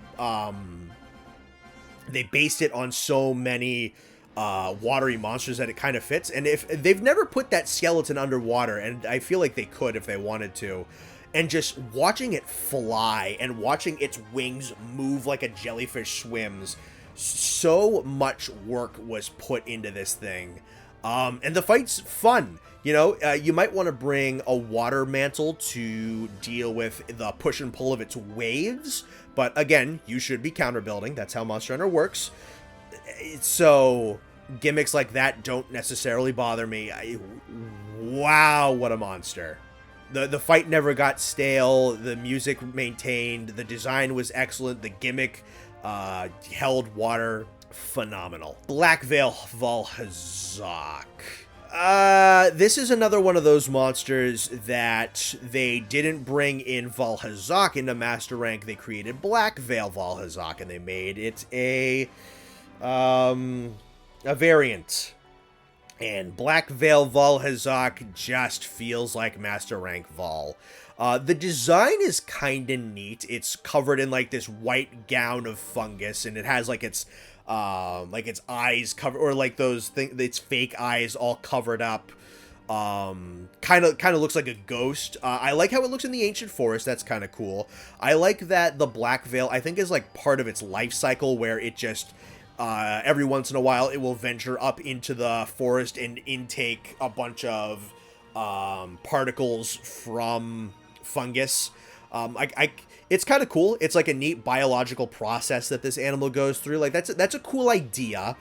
It's just a little, in terms of combat, it's just Vaal hazak, but a little bit more. Slightly bigger effluvium clouds, slightly bigger effluvium beams, slightly bigger blasts. Still very slow. Still kinda very meticulous movements. Still not very difficult if you have a resistance skill built in. He's alright. Vaal hazak definitely looks better. Definitely has the better aesthetics. Black Veil looks cool. I like that it's built into its life cycle. It's built into its ecology. It's ecologically a well thought out variant. It is combat-wise, design-wise, not as interesting. And due to the fact that it kicked Vaal hazak out of Master Rank, that's also kind of a point against it. He's alright. Honestly, I don't even think he's as interesting as, like, these two. Kind of. Like, legitimately, I think Nightshade and Viper do more interesting things with the ecology, design change, and, like, ability change than Black Veil does. Not to say Black Veil is bad, but, like, with the context of the regular Vaal and the fact that his fight's still just not difficult. I don't know. Black Veil's fine. Black Veil's fine. Shara-ish-Valda. Shara-ish-Valda is one of the best first impression monsters they've ever done. And his fight still does maintain as pretty good. But the first time you fight, you never forget the first time you fight Shara. You never forget the first time you beat Ruiner, and then the world crumbles down around you, and you're fighting a rock golem. And then you strip the rocks off of that rock golem, and then you see this, like, gigantic wing membrane devoid. It looks like, you know, those statues of Chinese or some form of Asian statues of, like, their lions or even, like, demons, their artistic portrayals of those. You see that, like, up and walking around, and it's like 30 feet tall. It's huge. And then its eyes open and they're horrifying, and they do this I think it's like an optical illusion trick where it looks like it's watching your camera. Ew, jeez. And is a wind monster too. You know, he fights with vibrations. He has such control over just the air around him that he can do these ultra concentrated little bursts off of his wingtips, which gives him quite a bit of personality, where he'll just point one singular tip of his wing at you and just fire off this burst of air so powerful that, like, it could probably puncture a hole through a human being. That's really cool. His fight legitimately has some good personality. His vibrations are so intense that he can, like, borderline liquefy the dirt around him into just this super duper soft sand that you sink into. He makes a spirit bomb out of wind, as many have pointed out. He makes a Death Star laser out of concentrated air. Does a lot of cool stuff.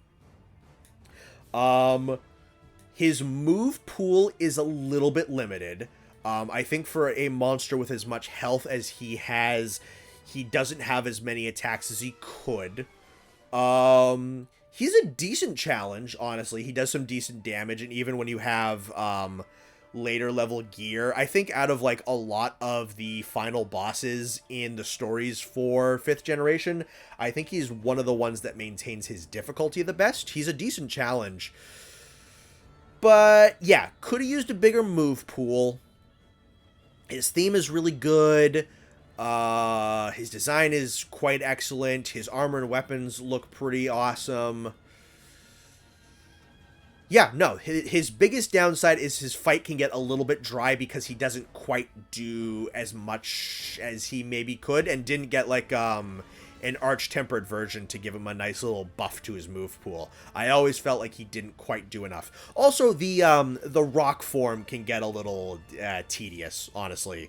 Very easy to get around, and you're just kind of smacking a big piece of rock for a little bit to get to the really good fight. So that takes off a couple of points from Shara-Ishvalda.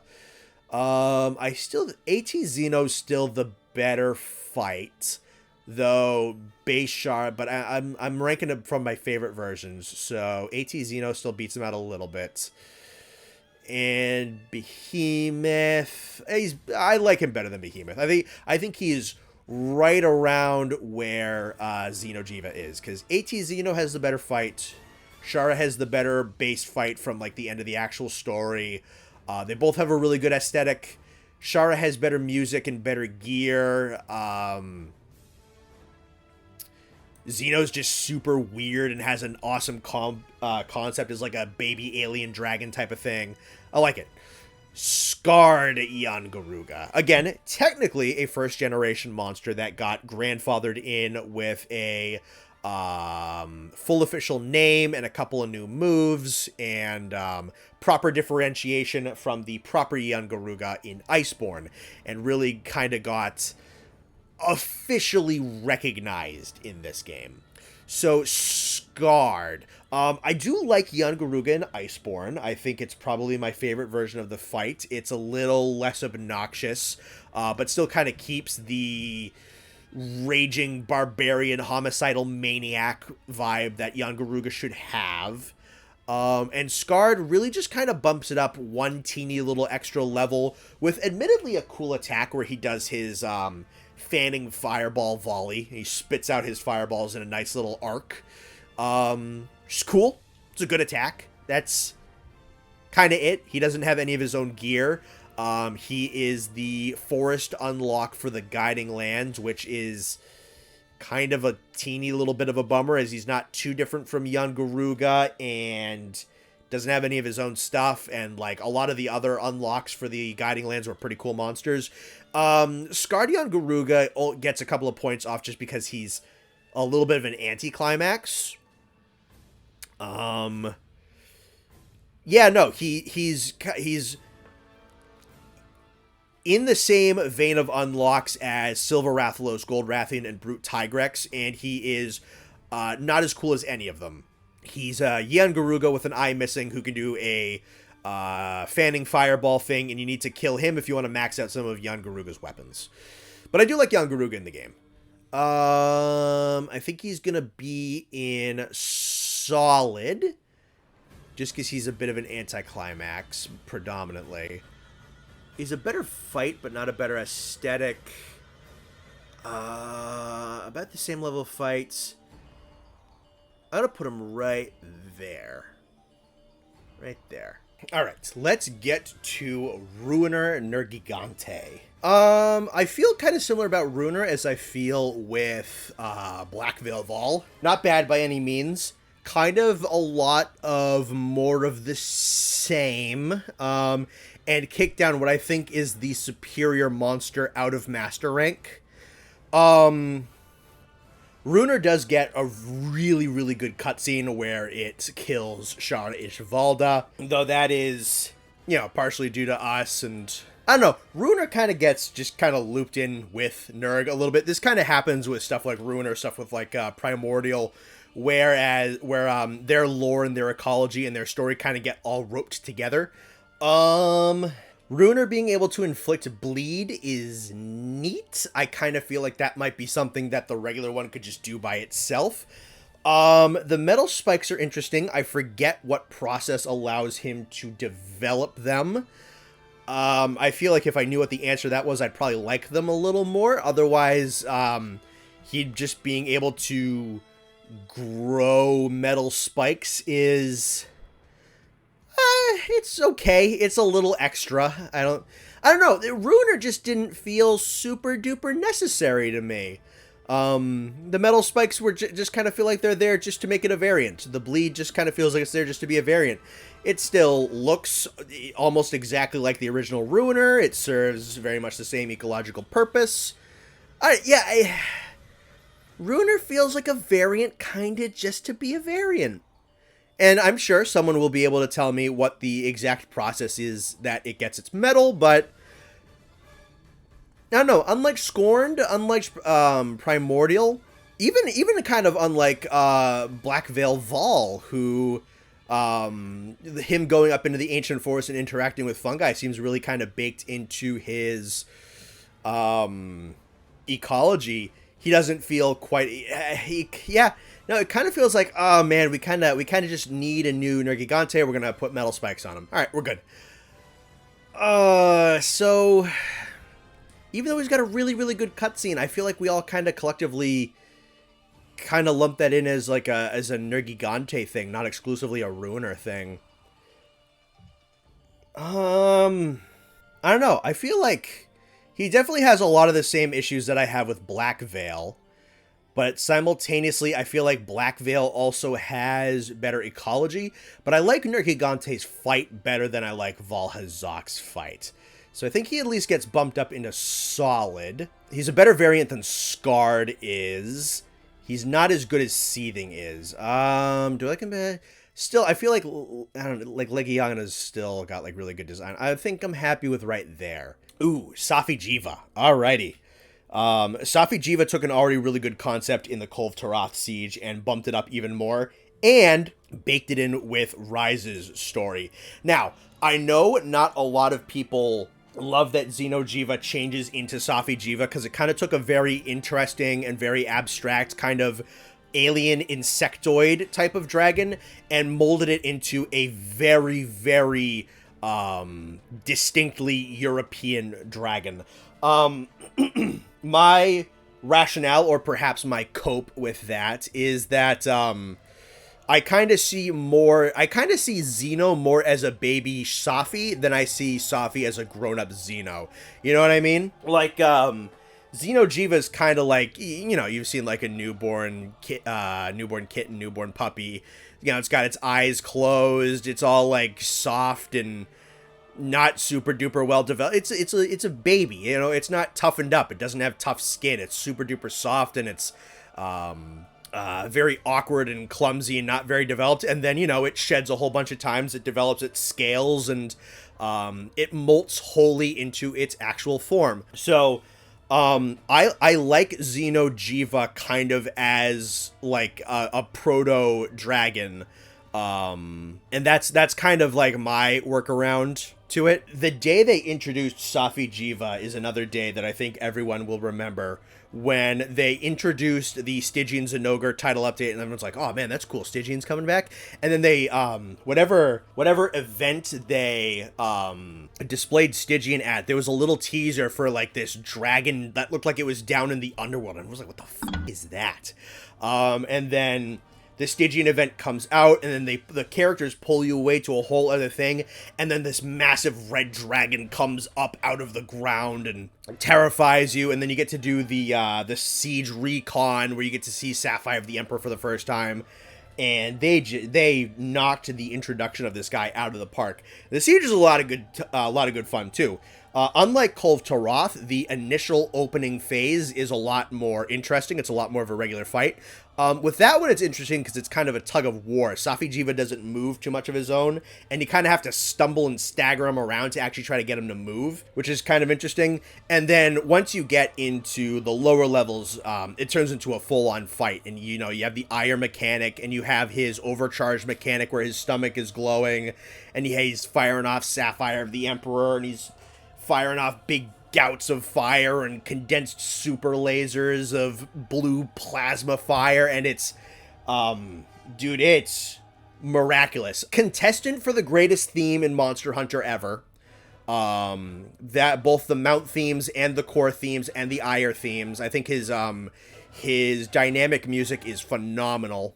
The design is spectacular. The fight is phenomenal. The music is holy crap amazing. The armor looks really cool and has that super sick gimmick where it like fully unravels when you unsheath your weapon. Definitely one of the greatest of all time. Is he the best so far though? So right now I'm definitely looking at this. Is he better than Nergigante? Nergigante is definitely iconic. He catapulted a whole mechanic, has fantastic presence in World and in Iceborne and in Stories 2.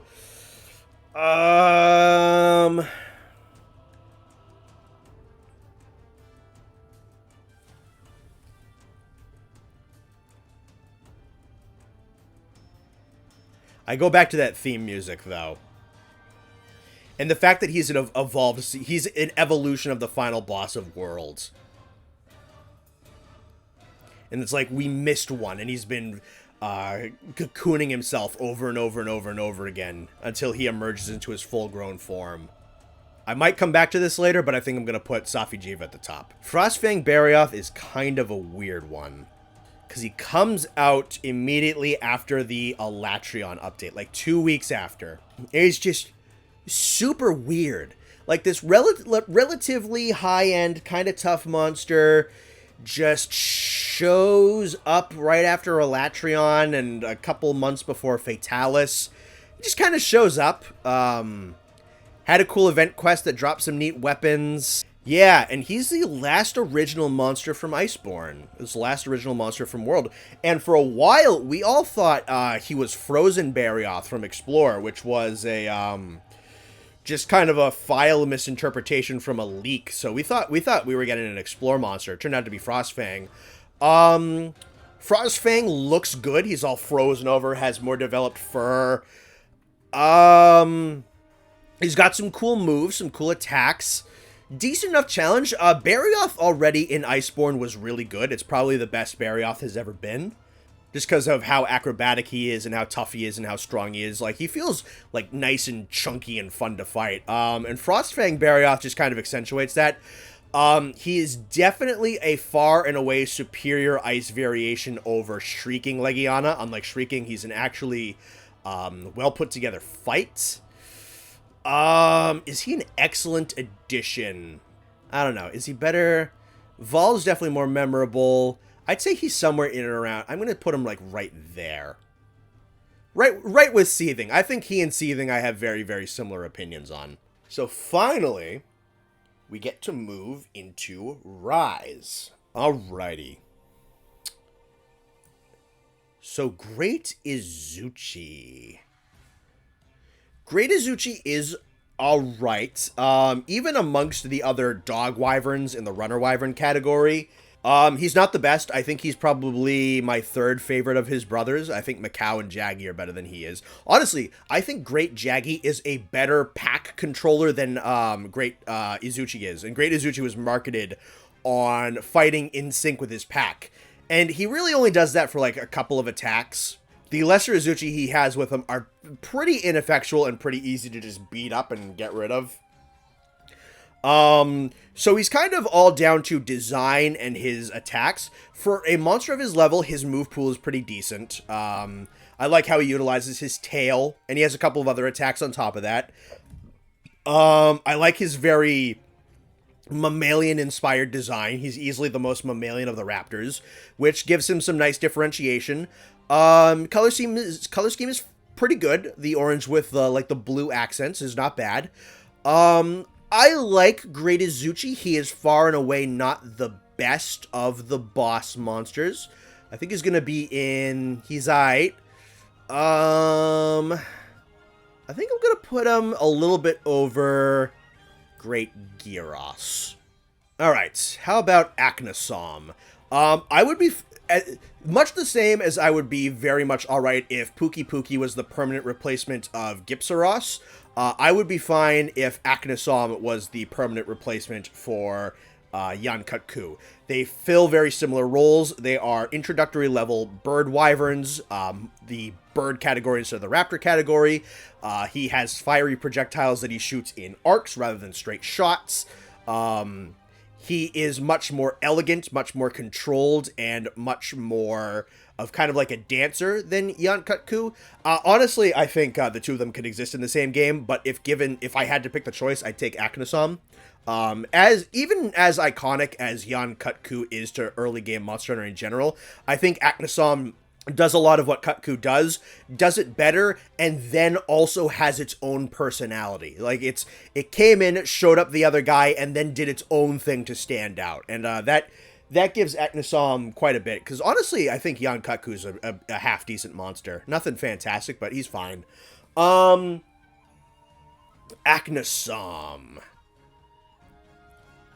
I'm going to say low end of excellent addition, because I think for a low-level bird wyvern, he does a ton of stuff. He's got a lot of really good moves, got a lot of really good animations, decent sound design. His design is alright, a little bit devoid of color. Honestly, this icon is more colorful than he actually is. Alright, Tetranodon. Tetranodon is pretty good. Very easy fight, but with decent damage. Very, very heavily baked in with his sumo wrestler aesthetic, to the point that he does, like, sumo foot stomps and the sumo clap hands. Maybe almost a shred too taken from sumo, but, I don't super care. Rise's monsters are a little bit on the goofier end anyway. That's just kind of the design aesthetic they went with, and I'm fine with that. So, Tetranodon. Good look, great to see another amphibian, and keeping the amphibian category kind of nice and well-rounded, honestly. They're all pretty different from one another. It's a small category, but it's a really good category so far, and it's a nice and diverse category. Gets the honor of being the mech suit for the, they say the mech suit, the training dummy that's piloted by a cat in Rise's training. Decent collection of attacks. He's definitely a solid monster. I think I like him. I feel about the same with him as I do about Radobaan. Do I like acidic glavenus better than I like? Honestly, I like Tetranodon's personality a lot more, and just some of like the wacky stuff he can do. And his two green monsters, and I think this green is a much better green than the other green. So yeah, let's go with that. Alright, Bishaten. Another really good low to mid-level monster for Rise. Again, kind of a status monster, but one of the easier status monsters, I think, to deal with, because his, you can kind of tell what his telegraphs are going to be. Certain statuses are linked up with certain attacks, so he is rewarding to learn. You know, certain animations will definitely have poison, certain ones will definitely have flash, and then he's got like his million fruit barrage, which has all kinds of different ones, but his wind up for that is pretty easy. It's really cool to see the monkey monsters get pushed in a direction like this, because he is very different from all of his cousins. He's a stance monster, honestly, with his stuff on all fours and his stuff on his tail. Animated very, very well on his tail. And because of his two stances, he has a really nice deep move pool. He can do a lot of stuff in both of his stances. So, and yeah, neither of them feel particularly dry. Like I said, the different statuses on different attacks makes him so that learning his fight is nice and rewarding. He's nice and gimmicky and goofy, but he's not particularly obnoxious. I'm going to say he's an excellent addition. Probably right around in here, somewhere towards the back half. I like him a smidge better than Tobi. He's kind of right in and around here with Banbaro. Just because of how much stuff he can do, I'm going to put him a little over Banbaro. Now, Somnicanth. Somnicanth is the best sleep monster they've ever done. And like I said in my Rise video, best sleep monster usually doesn't amount to much. But I think they do a lot of interesting things with sleep with Somnicanth. Number one, most of her sleep moves are very, very well telegraphed. So you can see them coming. And that makes it so that they're less annoying to deal with. Alternatively, they have a pretty decent area of effect. So they're easy to get away from, but if you screw up your timing or you're in too deep or whatever, you can still kind of get hit. So I think that's a pretty good balance. Good size to the effect, annoying and detrimental status effect, but plenty of telegraph you get out of the way. She uses the shallow water mechanics very, very well. Looks great in the flooded forest. Looks kind of weird in the frost islands because of the color palette doesn't really work. The color palette is interesting, very kind of like a sickly yellow, and then the fin is nice, like a nice dark purple. The colors work together, but are lacking a little bit of saturation. Even though I do kind of like the sickly, kind of less bright yellow, I still think Rise could use a saturation bump a little bit. I love the implementation of shells in her combat. You know, she has the flash shells. Her coolest attack is where she'll try to entrap you in a cloud of sleep and then detonate a blast shell that's full radius within those sleep clouds. That's easily the coolest thing that she does. Cool sound design. She has one of the few neat environment interactions where she'll let out her siren song if you leave her alone. Yeah, Somnicanth is a good monster. So, being the best sleep monster, definitely going to be up and above Nightshade. Definitely going to go into the solid category. I'm going to put you one level lower than Pukei, because I still don't think your fight is phenomenal. Magnamalo, the controversial Magnamalo. Only somewhat controversial. I think Magnamalo has a couple of very loud people who don't like him, but I don't think he's like this universally disliked flagship like some people might lead you to believe he is. Definitely a very, very, very stylized design. Even me, who doesn't mind stylized design, stylized monsters, I do think he probably could have taken another pass to reduce his design a little bit. Still, though, I think what they came up with is super duper cool. He is a ghost fire samurai tiger. Yeah, now they maybe could have trimmed the horns a little bit so that they look a little bit less like a ceremonial helmet and a little bit more just like straight up horns. His tail doesn't necessarily need to look like Scorpion's kunai from Mortal Kombat. The biggest thing I dislike about him is like his spikes that come up out of his back, because they're just like these big straggly, very narrow, slender plates that come up out of him. I actually think Scorn's back spikes look better than his. So there's, honestly, he does have a couple of design issues, but I don't think he's like this bloated, overdone mess that some people say. Ghost Samurai Tiger is really, really cool, and I know it's like baked in with some Japanese mythology as like, tigers are said to be enormously powerful in their culture, you know, capable of facing off against dragons, which is why he's an Elder Dragon level monster. I think that's super cool. I think his ability to consume lots of biomaterial down to like the bone marrow in monsters and then vent out the gases he consumes as his purple hellfire is like really cool, like biological reinterpretation of the myth surrounding him, that he like wields the souls of his enemies. And you go and like you listen to like Scorned Magnamalo's introduction, and it talks about, and it's like from the perspective of Scorned talking to the souls he's consumed. I think that's a really, really cool idea to bridge this gap between myth and reality of kind of like taking a mythological thing and grounding him a little bit. He is, as I talked about in the Rise video, he is 100% underserved in his story. He gets one kind of neat cutscene, and then just gets assassinated out in the woods, has no presence within the rampage, and then a different Magnamalo, a completely different one, because you kill the original one, comes up, shows up during the All-Mother Narwa fight, which is neat, but it's not your rival from the story. And your rival from the story is barely even your rival. You see him once, and then you immediately go get rid of him. He's not even hyped up all that much. So he was definitely squandered as a flagship, and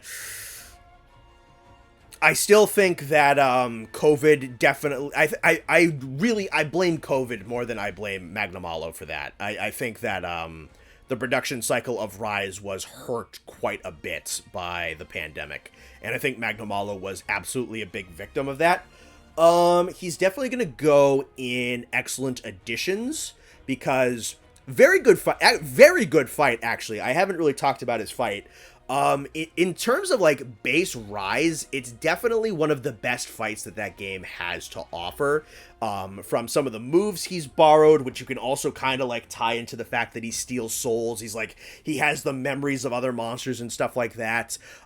He's very creative using his Hellfire to launch himself, using it as projectiles, using it as physical augmentation. He has a feint attack where he'll bait you into overexerting yourself so he can strike back. Nice deep move pool. And he has Nergigante's spike mechanic, where if you can knock out his Hellfire, you can knock him back down into an exhausted state. Otherwise, he will overcharge to his pink fire and then do his super attack, which is really good. Definitely an excellent addition. I am going to definitely a little bit over Anjanath. I think I'm happy with him right there, because the memories I have with Kulve Taroth are fantastic. Kulve Taroth has awesome spectacle and a lot of really, really good music. Magnamalo's got a lot of good stuff going for him as well, but he got squandered as an antagonist, and his design is a teeny bit much. Alrighty, Almudron. Almudron is probably one of my favorite looking Leviathans. Very, very different. I do like his mustache. I like kind of the almost kind of chitinous shell design that he has. I like his giant paintbrush tail. When he's in the muddy water and he's like, his tail is out in one section and his head is out in another section, and you get like a really good taste for how just enormous he is. I think he looks excellent. The fight is only okay. He's got a lot of very big hitboxes and very wacky hitboxes, because he's so serpentine that he like moves all over the place. It can be kind of hard to tell exactly where his moves are coming from. The fight's a teeny bit frustrating. I know why some people don't like it. I recommend fighting him with the Lance, personally. I think he's actually quite a good fight with the Lance as a counterpick for him. The mucus he exudes to kind of like liquefy the things around him is a neat biological touch. So I was talking about this with Velkhana a little bit, but Almudron is another monster that kind of makes mud structures, or makes structures come up out of the ground. And then A, doesn't do a ton with them, and B, though he usually like hangs out on the back of, away from him a little bit, I don't remember if the colliders with them really interact with him, but he's another monster that I think they were experimenting with these things of like monsters modifying the terrain, and it's a cool idea, but they just didn't kind of do anything with them. Like, imagine if Almudron did his thing where he made a bunch of mud pillars and then like, I don't know, like slithered in and around between them and like try to cut off hunters who are trying to go through them or over them. Or around them. He just had his big serpentine body like wiring through them or something. Probably difficult to animate, but I feel like he is a monster who could conceptually go for another pass, because I think the mud structures are cool, but Almudron himself doesn't really get to play with them all too much. They are a little bit too spectacle over substance. So Almudron, definitely kind of like lower level in Solid, because I think he has a couple of problems. Over Pukei, over Acidic. Because Acidic has a lot of really good animations, really good cutscene. Almudron, I think, looks a little bit better. But I think Acidic also has a better fight because it's a glavenus. I'm going to put him right there. Gosharag. We know that you are going way up here. I did not think I was going to like Gosharag when he was announced. I am still opposed to humanoid enemies in Monster Hunter. That's why even the Leshen I don't hate is only in They I. But as I talked about with the Rise video, Gosharag really feels like a big lumbering animal, and with when his arms are all iced over, he feels like a big lumbering animal just with huge blunt objects strapped to his arms. He doesn't really feel like a swordsman. It feels like his weight is a little bit off balance, but he knows how to use his momentum to carry through with attacks. Like he feels intelligent, but he's not like wielding a sword, you know what I mean? So that kind of saves him. He's kind of like Bishaten, really cool to get another fanged beast from another category, this one being one of the bears. And finally, the bears got like a really, really big component, where the bears are mostly very, very early level monsters. He looks great. He's this giant Yeti bear looking thing. His ice weapons look good. His fight is enormously fun. It is, if I just want to have fun, I will go fight Gosharag. I think he's a little bit better. I think he's definitely like the Odogaron of Rise. Just this high tier apex monster with a really cool design and a really fun fight and just an awesome personality. I think I like him just like a smidge more than Odo, so I'm gonna put him up here.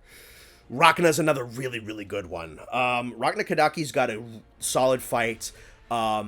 We finally got a second spider, a second Temnoceran, and she's really different from Nerscylla. I think the skeleton is probably very similar, but it's the way her abdomen is structured. It just makes her feel so different from Nerscylla, in terms of look, in terms of design, in terms of movement. She does a lot of cool things. Her fire attacks are really, really neat. With her abdomen creating so much heat, she can just emit fire from her body, which is cool. And then she also has the ability to catapult her youth around and use them to drag her around. And then she uses those two abilities in tandem. So they took two core concepts and then they wrapped them together and they made them play off of each other, and it makes Rakna feel like a very complete package. So with these two, she does a lot of cool things with her fire. She does a lot of cool things with her spider and her silk and her young. She does cool things with those separately, and then she does cool things with those together. And then that just makes this really kind of nice, dense, big bundle. You also have the fact that her moveset and her mechanics change up a little bit when you knock off her webbing armor. Rakna is also very much up there.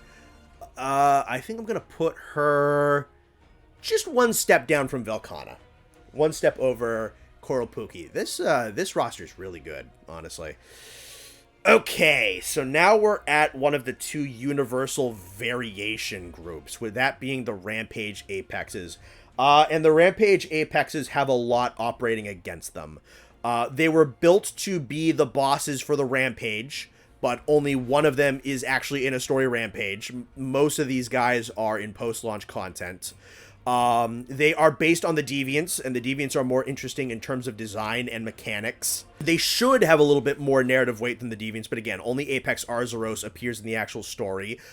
They have no armor, they have no weapons, and with Rampage gone in Master Rank, their only role is to sometimes be extracurricular monsters in anomaly investigations. These guys, I don't know, man. I don't want to bash them all that bad, but they had no idea what to do with these guys.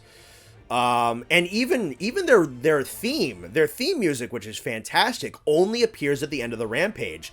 Like the Deviant monsters had their own theme, and that played in every quest that they were in, and the Deviant theme is not great. The Rampage Apex theme is awesome.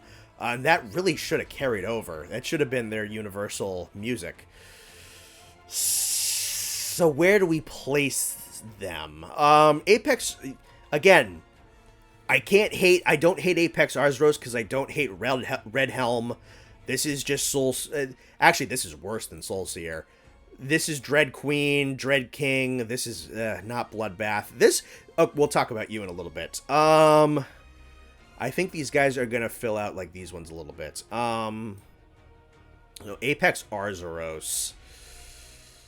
Not particularly interesting. Does Apex Arzuros have the ability where if he swipes the water, he'll knock up fish like Red Helm does?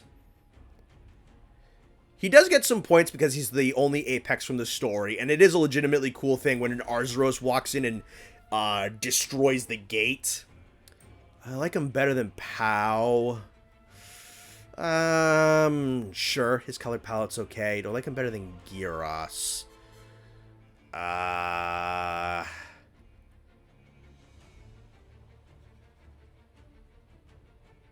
think that's fine. This is just, I mean, Apex Mizu looks pretty cool. I actually like its design. It's not allowed to be as good as Soulseer because it doesn't have Soulseer's bubble gimmick and it doesn't have its blindness. So not only does it just have a couple of Soulseer's moves, but it takes away the coolest aspect of Soulseer Mizu. So I'm gonna say he's not all that great because they just left out a lot about Soulseer. Is this gonna be the bottom of not all that great? Yeah, because it's not that this guy's bad. You know, I'll bump him up because he's still a better fight than like Kulu. I'll put him at the top of not all that great, actually. But yeah, no, it's because out of all the deviants, I think this one is the most of all the deviants they took and made into the Rampage Apexes, this is the one they did the most damage to. Apex Rathian, Dread Queen Rathian is fine. She's a toxin-using monster. I kind of like Dread Queen, honestly, and Apex Rathian looks alright. I'm gonna it's not as cool as Black Veil, but I'm gonna put him over the two dromes. Okay, we'll get to the rest of these afterwards, because first we got to finish off the story. So we got Ibushi and Thunder Serpent Narwa. So Wind Serpent Ibushi is interesting. Didn't get a full fight until post-launch. He was just a story fight and then a precursor. He was a story fight at the end of the Rampage for one thing. And you can still fight him at the end of Rampages. That's how you had to get his stuff originally. And then he was just like a precursor for Narwa. For All-Mother Narwa, at least. This is her guardian before that fight. His fight in of itself is decent. Yeah, it's fine. His story implication is really good. The Storm Serpents are very, very good villains. His fight is not super challenging. He's got like one or two wombo combos that can do a good amount of damage. His elemental output's not obnoxious and not super hard to deal with. He is definitely not on the same level of spectacle as Narwa. Yeah, no, Ibushi is definitely kind of carried by the story, and even then Narwa gets more to do in the story. His music is really good. His music's excellent. I even think Narwa looks better than Ibushi, too. I'm going to say Wind Serpent Ibushi is definitely solid. Definitely more meaningful than, like, these two guys right here. Better looks than you. I kind of like these two fights better, though. I think I'm going to leave Ibushi there for now. Alright, so Thunder Serpent Narwa is definitely an improvement. Bigger spectacle, better battle, able to do more stuff, has a little bit more... Even though Ibushi has the initial presence, Narwa carries a lot of the weight because she's the mother of the offspring. Overall better fight. Overall better design. I think I'm going to put... And overall better theme, too, honestly. I'm going to put Thunder Serpent Narwa up in excellent additions. And I think I'm going to bump her...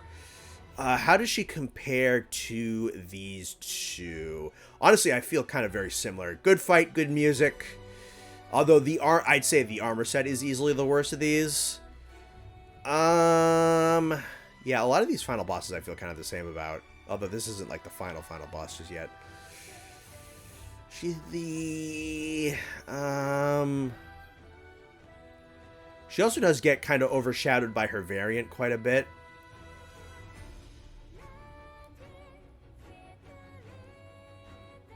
Put her right there. Alright, Apex Rathalos, based off of Dread King Rathalos. He's got bigger explosion. Honestly, I think even Dread King has a little bit more stuff to do. I think Apex, has some new moves, but I think Dread King Rathalos is like a little bit cooler because he's got like the big burning meteorites. And as far as I'm aware, Apex Rathalos really kind of doesn't have them. I think actually like Silver Rathalos has some of Dread King's moves. So I think Apex Rathalos kind of stinks, actually. I think he's gonna be down here and not all that great too. He's not as butchered as Soul Seer is though. And then this guy wants to be Bloodbath Diablo so bad, but he just isn't. And Bloodbath is one of the best things they've ever made, and it's just not him. It's just not him. It's he's close. He's kind of close to Bloodbath. Is he? I'm gonna put him over you because he's got some of Bloodbath's moves. He's just, God, it's just not him. It's just, it stinks. I keep Black Veil over him because I think Black Veil's cool. Apex Zinogre. Okay, so Apex Zinogre is actually kind of interesting because Apex actually has some things that Thunderlord doesn't, and Thunderlord has some things that Apex doesn't. So I'd say out of all 6 of these Rampage Apexes, Zinogre does the most to differentiate himself from the from his Deviant of Origin. He has attacks that Thunderlord doesn't have. He lacks like the super overcharged form that Thunderlord has. Like, he's not as powerful as Thunderlord, but he does a couple of things different. He took a couple of Rise Zinogre's moves and added some extra level to him. The Golden Lightning looks really good. So I think he's the first one or he's the only one that's going to break into the solid tier. And better than these low-level ones. He gets bumped up a little ways, actually, because, again, he's the only one who doesn't feel like a straight-up downgrade from a Deviant. He's the only one. So I'm going to put him probably in this category with, like, Ruiner and Scarred, where we're looking at, like, mild upgrades of other ones. And I'm going to put him right there. All right, Crimson Glow Volstrax. Almost kind of falls into this exact same like group of 3 right here, but he's a little bit better. So Crimson Glow is a monster who is here without his monster of origin. There is no original Volstrax. Odd choice, but I kind of understand why, because they really, really overhauled Volstrax in this game, and they just made him just bat crazy nuts. With the giant laser he can pull off, and the best part about him is where he can suspend himself in midair and start doing like the stabs with his wings. It's sick. It's so cool. So even though they don't change up the look too much, and he's still a dragon, he's doing a lot of cool new things. Very, very difficult. A legitimately good, challenging fight. That the Master Rank one still gives me a legitimate fight. We're not even talking about the hardest Volstrax in the game yet. Crimson Glow's really good. Keeps his ambush, which is cool. So he can actually, I think his ambush is like a newer thing for Rise, where he can like interrupt your fight. He does what Bazel used to be able to do. His design is good. I think he is. One thing though, he's too blue, and that's kind of weird. The silver is a better look on Volstrax than like the deep kind of gray blue that Crimson Glow has. And I think silver would even look better with the red highlights on it. That's kind of the thing, is I actually think that Crimson Glow's color palette is not all that great. I think if they should have gone for a brighter, more neon red with a silver body. I honestly think they should have done that. So if they bring Crimson Glow back again, I think he needs to look a little bit more like the original Volstrax. I wonder what they're going to do with Volstrax going ahead, if they're going to just maybe give the original Volstrax some of Crimson Glow's moves. I don't know, but so he's going to get a little bit of a bump. I'm going to say excellent addition. Probably around the same tier as some of these final bosses. Actually, I'm going to put him a little bit over. I'm going to put him a little bit over Anjanath. Probably closer like Kulve to Roth. Do I like him better than Kulve? I'm going to put him at the top of excellent additions. Alright, All-Mother Narwa. All-Mother Narwa is going to go right up in top here. And she's going to go... So I don't love her quite as much as some of these other ones. Maybe... Right here? Because I really like Rakna. I like her a little bit more than Coral, though. Alright, so All-Mother Narwa. The story does a lot of work for All-Mother, because this is the result of Ibushi sacrificing himself, Narwa taking on his powers, and, like, hybridizing herself by using both the Wind Serpent and the Thunder Serpent powers. It's the desperate last stand for these guys before their brood is destroyed, and they are ultimately wiped out, and their lineage and their line is wiped out. It's a very good story within a not very good story. The design is cool. It's the best looking of the Storm Serpents. I think the little extra bit of violet imbued into her design looks really good with the yellow. The fight is properly crazy. It's a lot of AoE stuff, but it never feels like bullshit, honestly. A lot of... it's a bullet hell fight. It very much is a bullet hell fight. But it's manageable. It's learnable. It does get properly intense as it keeps going. She definitely does get faster and faster and more deadly as she goes. Having a monster drop in to help fight her is pretty cool.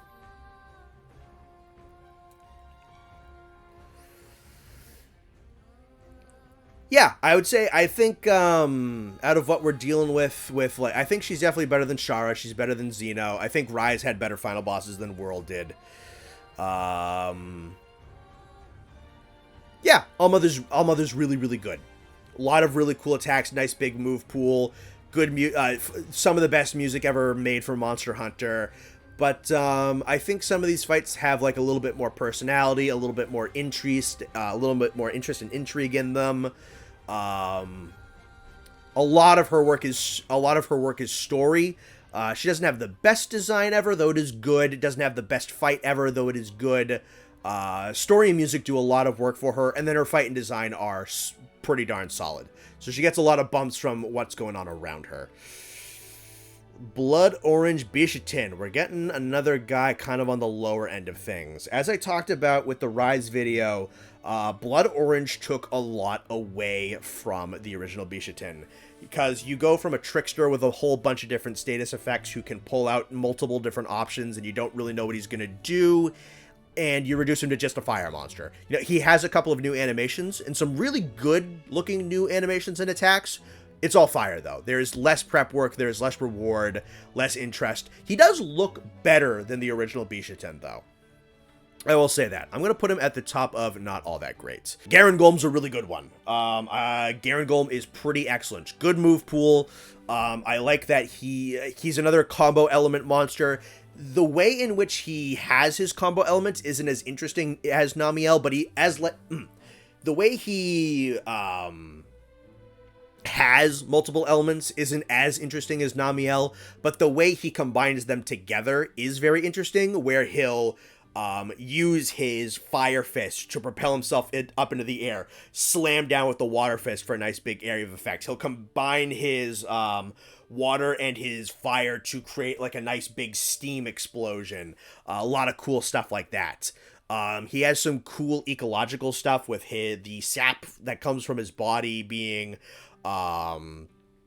something that grows plants in and around him, so he fits into his environment really cool. He's definitely kind of one of the more built into the environment monsters that Rise has. Good design, a really interesting new addition for the monkeys.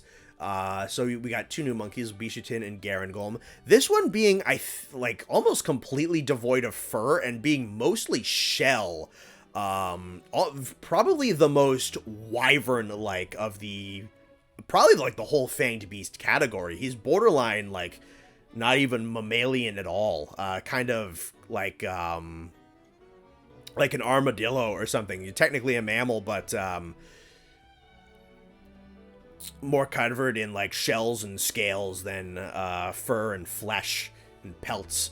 So Garen Golem is a good one. I think it was going to be another excellent addition. Not on the super duper high end. Probably similar opinion to him with, like, Banbaro. I'm going to put him right here, right over Bishaten. All right, so we got another low one. Probably the last one that's going to be in the bottom 2 tiers. But Aurora Somnicanth is going to go in Poo-poo-doo-doo not good. I'm actually going to put him a little lower than Zorah. If Blood Orange took a lot away from Bishaten, I think Aurora kind of neutered Somnicanth into the ground. Number one, looks much more suited for the Frost Islands than the original Somnicanth and doesn't swim. Doesn't use the shallow water mechanic. Number two, gets rid of the cool sleep abilities and interesting, like, sleep traps and whatnot for the most generic ice attacks I've ever seen. They're just clouds of frost with, like, little shards and bit of icicles in them. Number three, the shell utilization is gone. Aurora Somnicanth is entirely very wiry, snaky physical attacks and bursts of ice. I think Aurora took away everything that made Somnicanth interesting. I think the color palette's a little bit worse, but it's fine. She looks fine. And I said this in the video, but they took Aurora, like Aurora Borealis, like one of the coolest things that happens in nature, and put that title on the most default ice monster they've ever made. So they could still base a monster off of the Aurora Borealis if they wanted to, but using this as a tagline, they squandered it on this one. I think Aurora stinks. I think at least Zorah had a cool AT quest. And at least Shrieking Legiana is a cooler ice monster. Yeah.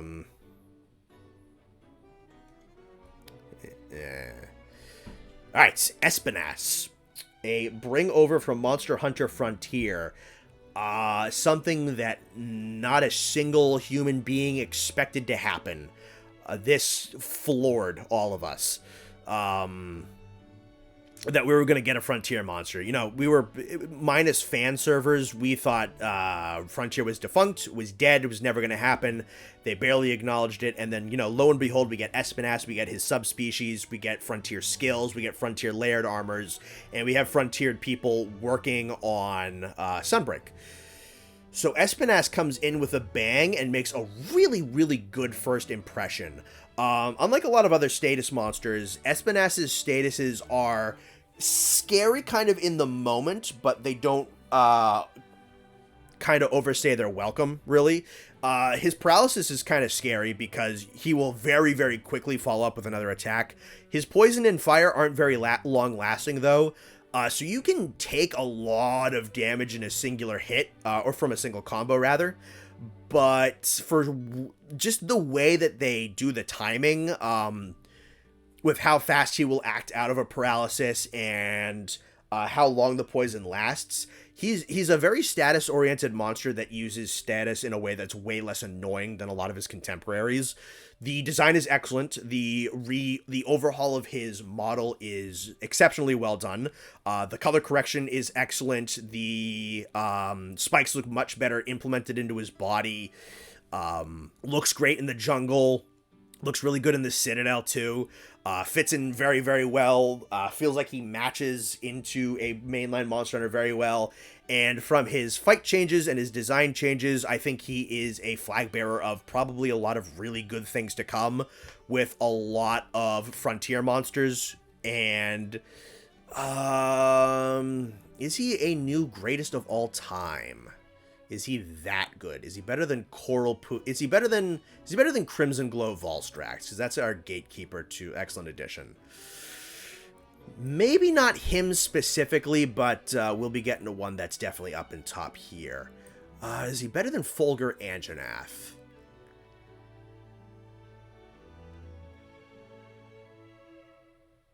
We're gonna leave him there for now. I might come back and do this again. Lunagoron. Lunagoron is pretty cool. A monster I felt like could have used a couple more moves. Like, he has about the same, honestly, I kind of feel like Bishaten might almost have more moves. But he's a stance monster, kind of like Bishaten, where he has his quadrupedal stance, and then he has his bipedal stance, where he goes into his werewolf form. And I feel like he could have used a little bit more. I was talking to a buddy of mine about this, and he kind of came to the conclusion that Lunagoron has a very, very straightforward, kind of like single line type of attack style. He really just kind of attacks in front of him, and in front of him, and in front of him. Doesn't really use a super ton of agility. Very, very kind of an onrush forward type of monster, and that can kind of make his combat feel a little bit samey. I think that the way they used the shape-shifting werewolf gimmick is really, really cool, where he has a organ in his body that regulates his temperature. He expels a whole bunch of frost out of it to fight, and the expelling all that allows his muscles to expand and lets him stand up on his hind legs, because his hind legs are now much more powerful than they are in his normal form. I think that's a super cool way to explain his shape-shifting.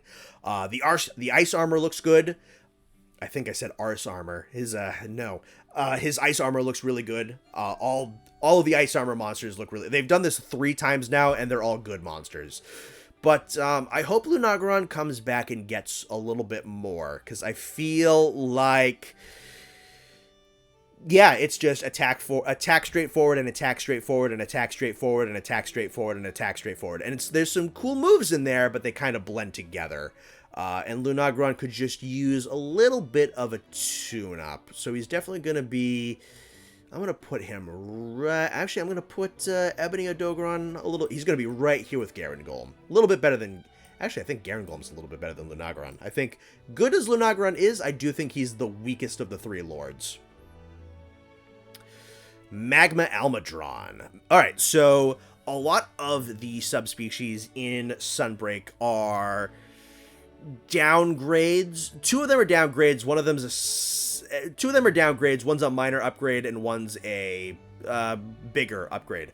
Magma Almudron, I think, is the best of the 4 subspecies to come in Core Sunbreak.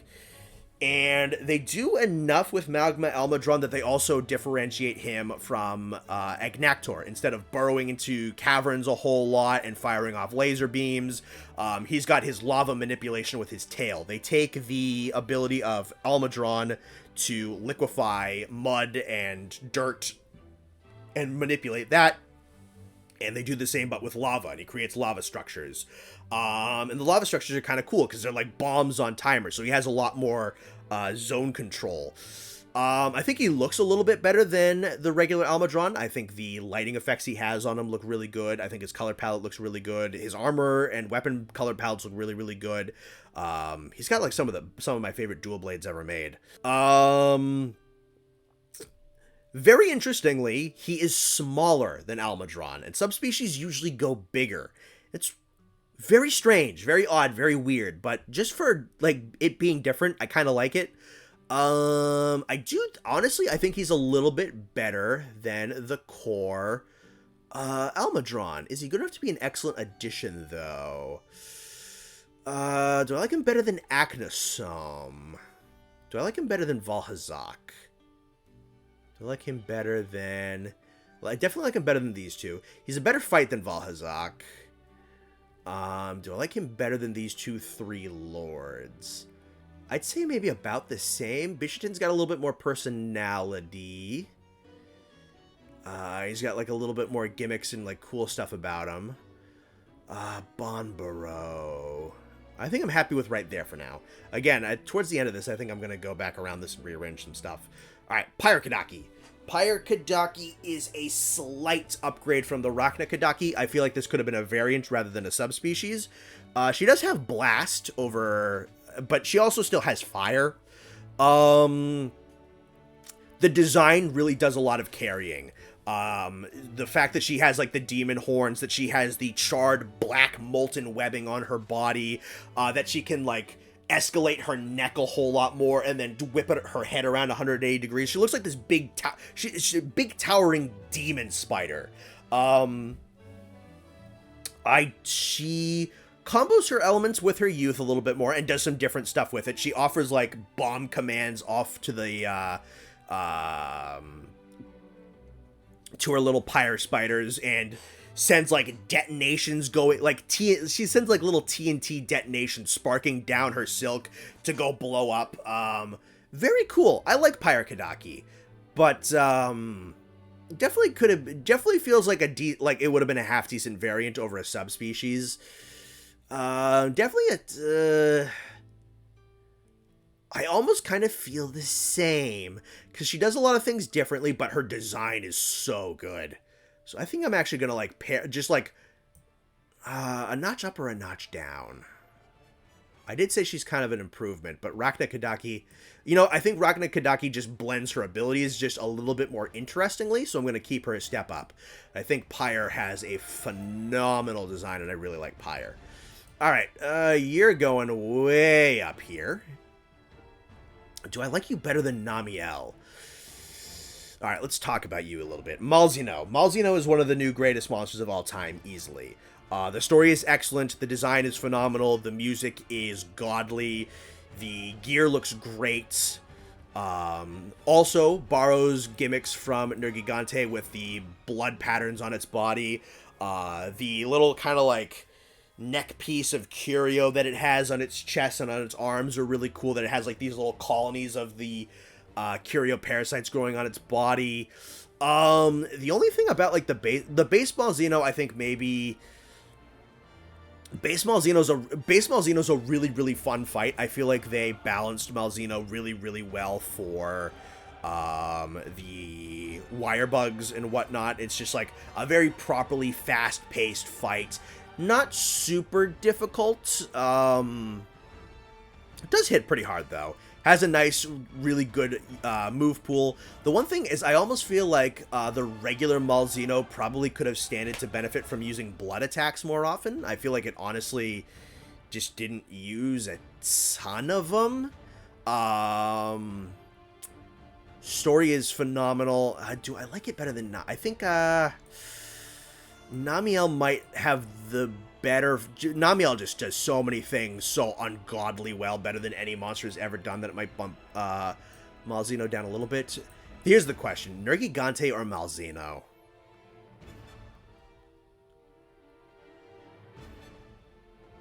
Mal, honest. Yeah, I'm going with that, Mal. Alright, let's get another big boy up here. Geismagorm is another one of the greatest of all time. This one's going to be a couple notches down. Better than Goss and Odo. Yes. Okay, so Geismagorm is one of the most well built up to antagonists that Monster Hunter has ever had.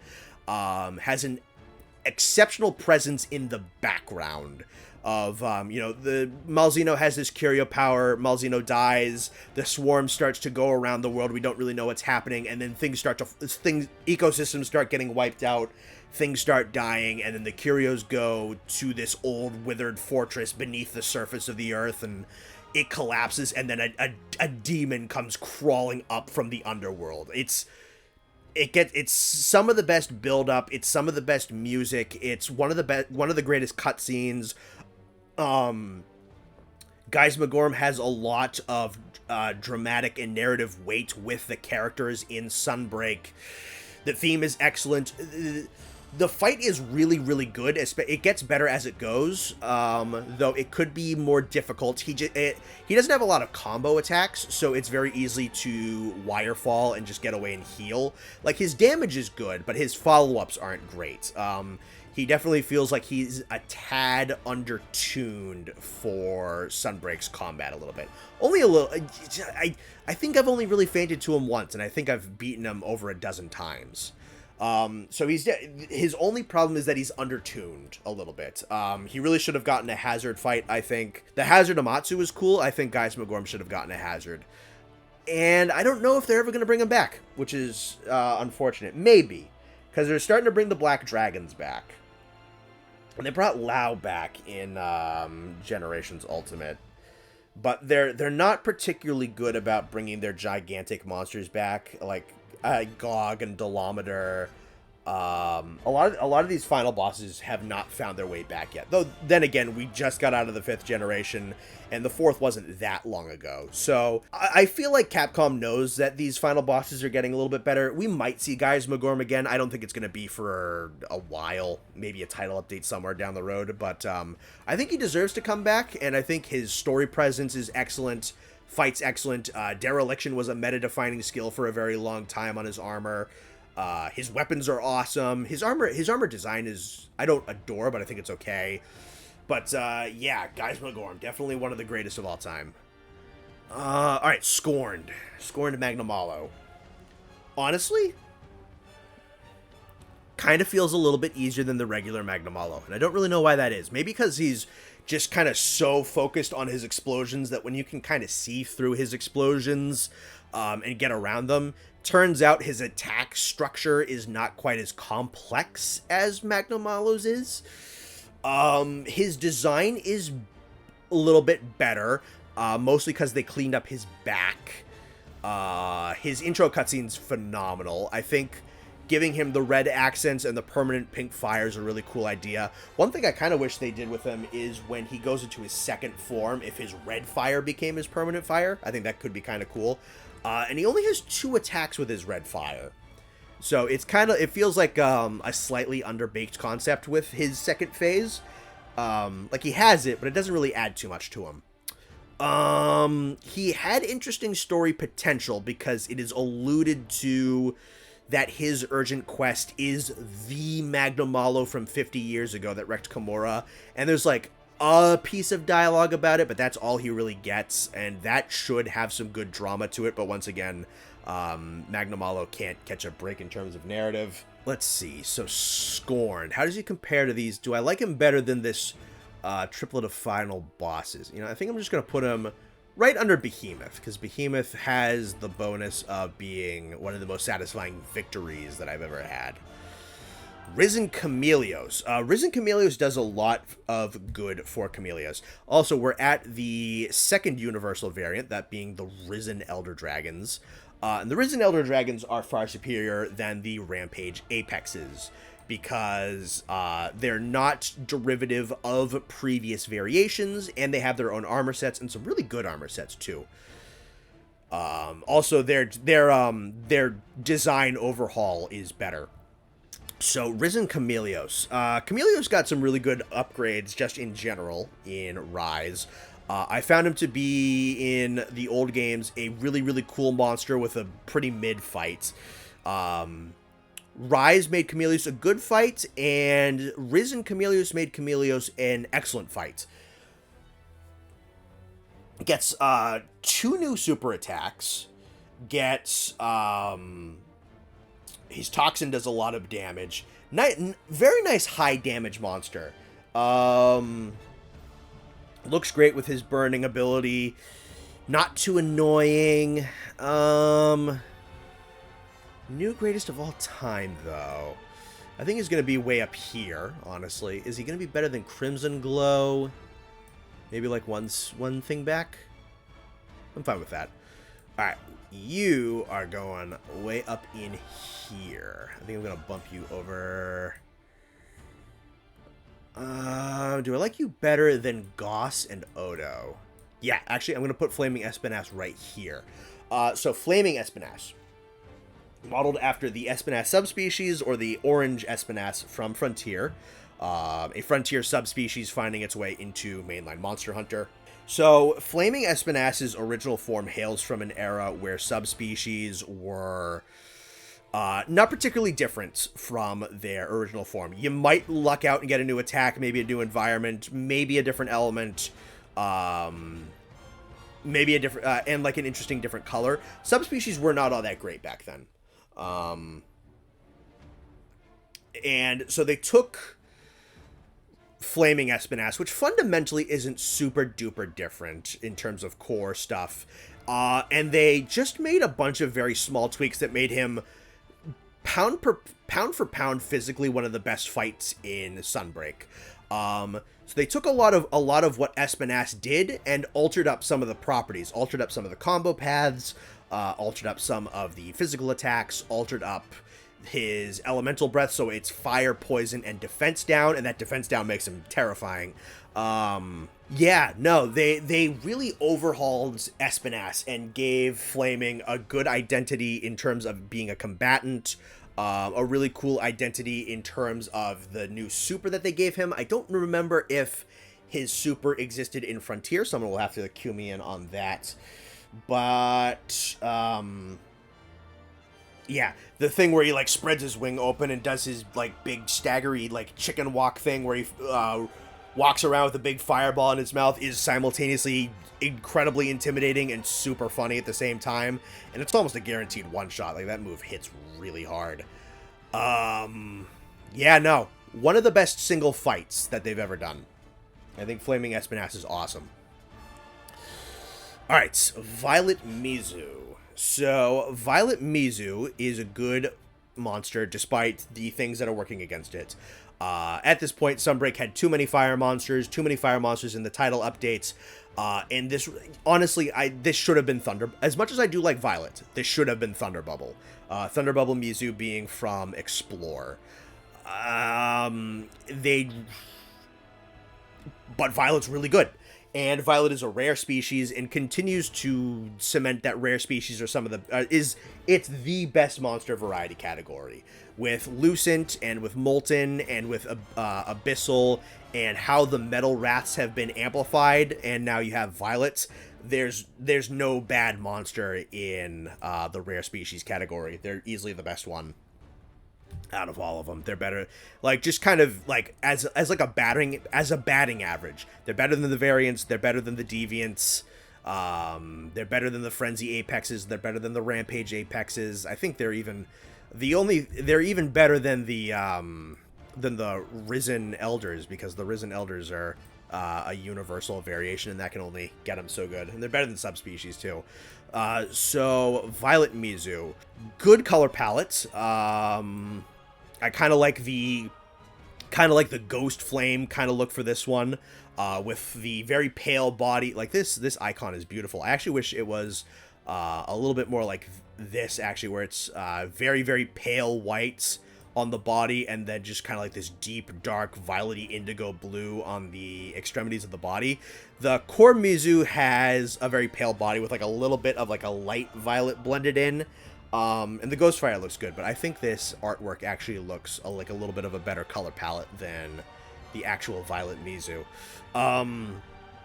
Fight's really, really fun. Very slippery, very good challenge. Kind of tough to deal with, especially if you're using a slower weapon, kind of hard to figure out. A lot of cool attacks, you know, with the giant spirit bomb bubble that it makes, and the homing rocket bubbles, and the whole thing where it can just encase entire areas with gasoline, fire, liquid stuff. It's a lot of area of control, a lot of really hard physical hits, a lot of being able to get in and out of from range situation to physical situation very, very quickly. Difficult to deal with, but a difficult to deal with monster that is very, very fun to learn. Is it a new greatest of all time? Maybe. I do prefer it over Allmother. Do I prefer it over the Kadakis?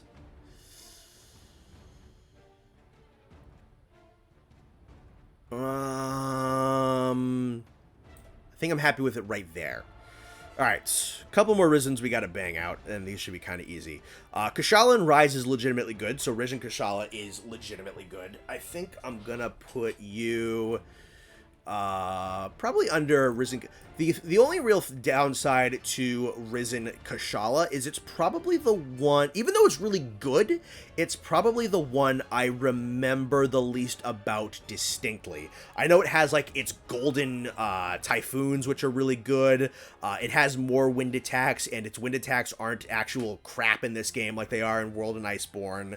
There's a lot of what Kushala does, but just kind of like a little bit more. The design looks really good. You know, his silvery steel body with these fiery accents looks super good. Yeah, Risen Kushala is super good. Probably, I think maybe my least. It's a really good fight, but probably the least striking of them. Risen Teostra, I think, is still not quite as good as Risen Chameleos. I think he's still a notch down right here. He's got some cool new combo paths. The amplification on his supernova is really cool. A little bit of extra firepower, some extra combo paths, some different combo paths. Nice and brutal and deadly. His redesign is pretty good. I think I prefer red hair over like the bleached blonde that he gets, but so honestly, I think Risen Teostra might be my least favorite looking Risen Elder Dragon, but I think I definitely remember and enjoy his fight a little bit more than Kushala's. Risen Crimson Glow.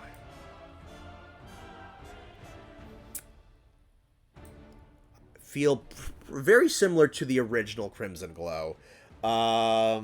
Looks really good. Probably, I think, actually, no. I'll scratch that, save that for the next one. But, so Risen Crimson Glow, brutal, extremely brutal. One of the hardest monsters they've ever made.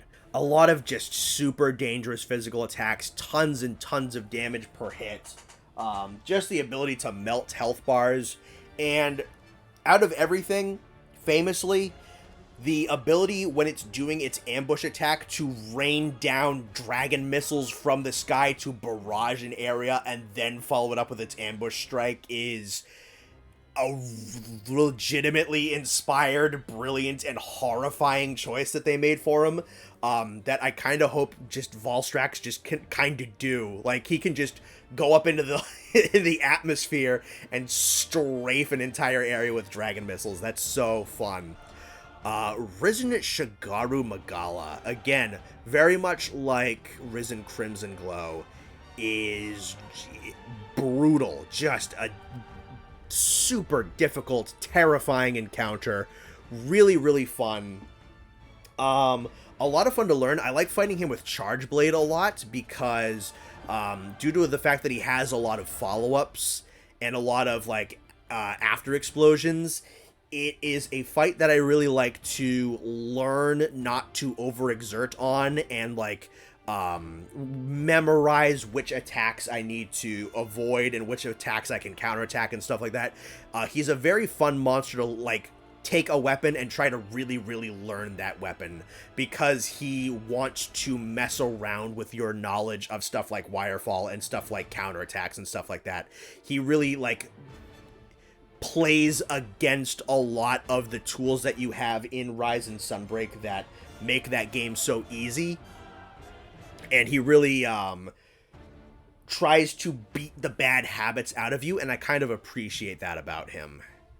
And the greatest of all time of the 5th generation is Primordial Malzeno. Kind of an easy pick, but also I don't think an uncontroversial pick. The story of him, the design of him, the fact that you learn that the core Malzeno is actually like this emaciated mutant that got just horribly disfigured and had its essence drained and is probably has so much of it reduced that like its shell is like retracting into its body and getting much more lithe and much more skinny. Like the infection is so bad that this creature is legitimately physically weaker than its original version. Primordial looks phenomenal. It fights phenomenal. The lance and shield technique it uses with its giant wings. The gameplay storytelling of it gradually losing its mind. The sheer beauty and just like dark, macabre gorgeousness of his final form when he's in like full super dark lord form. The ending cutscene with him hit extremely hard. The fact that you get to save him, you know, you do get to just go out and fight him normally afterwards, but you do get to save this species, save their lives. His Berserker Rampage is a lot of fun to deal with, because you either gotta dodge everything, or you gotta block everything, or you gotta, like, bob and weave out of his attacks and get these little hit-and-run things when you're going. Or if you're playing in groups, you gotta try and, like, play support while your buddy is getting attacked mercilessly, and it's just so good. Perfect level of difficulty for Rise and Sunbreak. I'm still very much wondering what they're going to do with Malzeno afterwards, because I think they absolutely know that people love Malzeno, because he was such a hit. So I'm wondering if they're going to do, like, a non-Curio Primordial as Malzeno going forward, or if they're going to just kind of do, like, a gore thing, and, like, this is Malzeno, this is who you know him as. He's still going to have the Curios with him, but we're not going to make a story deal out of it. This is another Monsters game. We're going to be irreverent of it, which is fine. You know, it's fine when they do it with gore. I'm not going to complain about it. All right, so we're going to go over this one more time. Poo-poo doo-doo not good. We're going to start at the bottom. Yeah, Shrieking deserves to be down here. You have a cool event quest, but you're still bad. You completely watered down and destroyed a monster. You. Not all that great. Blood Orange still looks good and has some good animations, but it sapped a lot out of Bishaten. Is it better than... Still looks cool. Neutered Dread King. Super neutered Soul Seer. Actually, I'm gonna bump you down, honestly. For what Apex did to Soul Seer, I'm gonna put him down, because at least these three have their own identity. Really kind of just an environmental thing. You know, I'm going to put you down to the bottom of not all that great, because again, you're an environmental hazard. You're barely a boss battle. You're super not fun to fight. You're just boring. I think we're fine there. Blood Orange being the top of that. Yeah, that's fine. Again, kind of... Nightshade being the best one here.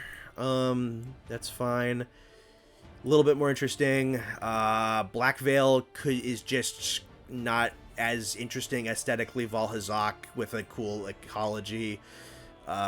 Keeping you guys in here. Keep you up top because you're almost Bloodbath, but you're not. Do I want to keep these raptors below these guys?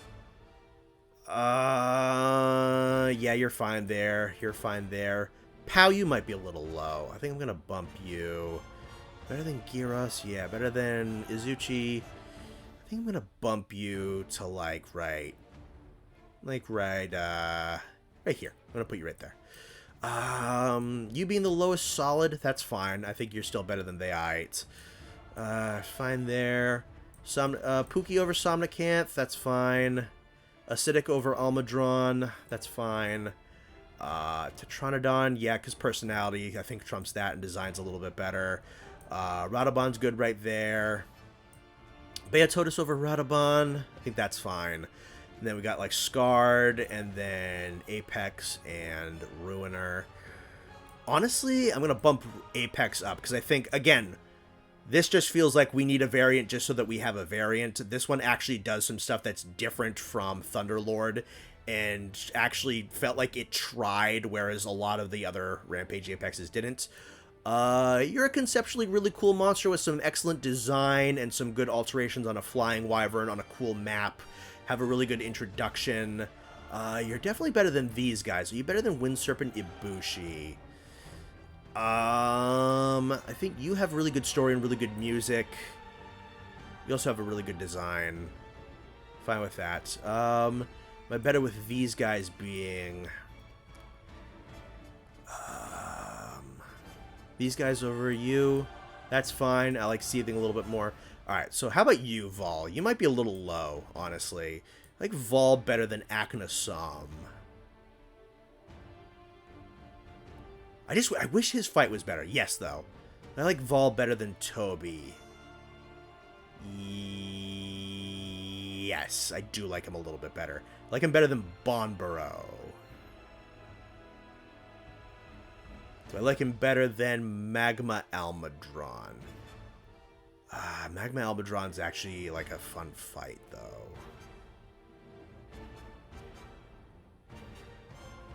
I'll put you right there. So again, One of the best aesthetically looking monsters. Definitely, the fight needs another look at the drawing board. He has good armor. He has cool looking weapons. His design is excellent. His music is excellent. So his aesthetics are all so good. And his fight's not. It's not a bad fight. It's just too easy. Bishitin over Magmadron. I'm fine with that because this guy's got a lot of like really cool gimmicks. And then the back part of the Three Lords over Bishitin. Yeah, that's fine. Over Ebony though. I think I'm gonna. I do still like Ebony. I think I'm gonna bump you down just a little bit beneath these two. Scorned. That's fine. Behemoth. Behemoth over Scorned. Yes, because I think Scorned's a little easy. Behemoth below these three final bosses. He's probably the most satisfying. Kind of weird that he's not a monster hunter monster. Probably because of Charybdis has my least favorite fight of the three. Okay, so how about these guys? Narrow move pool, and a tedious first phase. So I'm down with that. AT Xeno's better than Thunder Narwa. Anjanath is high. Is he better than all of these final bosses? I think he's definitely more iconic. Ton of personality, nice bit of ground with a bit of monster hunter wackiness. I think I'm fine with him being over these final bosses. Magnamalo is Kulve. Magnamalo over Anjanath, certainly. Kulve over Magna. Magna's a better fight. Kulve's a better spectacle. Both have really, really good music. Have really cool armor. Kulve does have the tedious intro form, though, so I'm going to bump you up. And I'm going to over Fulgur. Magna over Fulgur.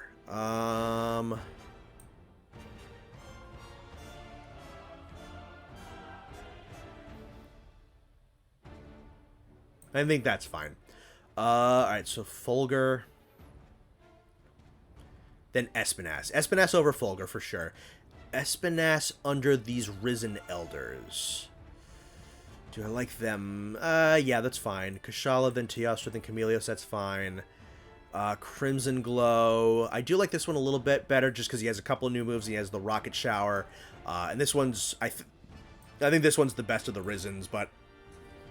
I don't know if I want to put a universal variant type in the greatest of all time, so I think I'm fine with Shigaro being the king of excellent additions. Coral is one of the best subspecies ever made. I'm fine with that. All-Mother Narwa's fight is really good, but a bit of a bullet hell. Has excellent music and good story. Do I like the Raknas better than All-Mother? I'm going to swap these ones. Pyre's still like a teeny little bit like a quarter step down from the original Rakna, just because I think the original Rakna has a little bit of a better put together moveset, and this one a little bit more of a variant than a subspecies. Violet Mizu over Thunder Serpent. Yes, Violet Mizu is a little bit more fun fight. Under Velkhana. Velkhana is an excellent rival. Velkhana under Odo and Goss.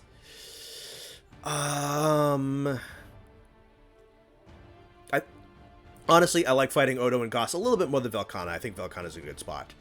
This is one of the purely best matches in Sunbreak, just in terms of like a physical duel. I think he's perfectly tuned.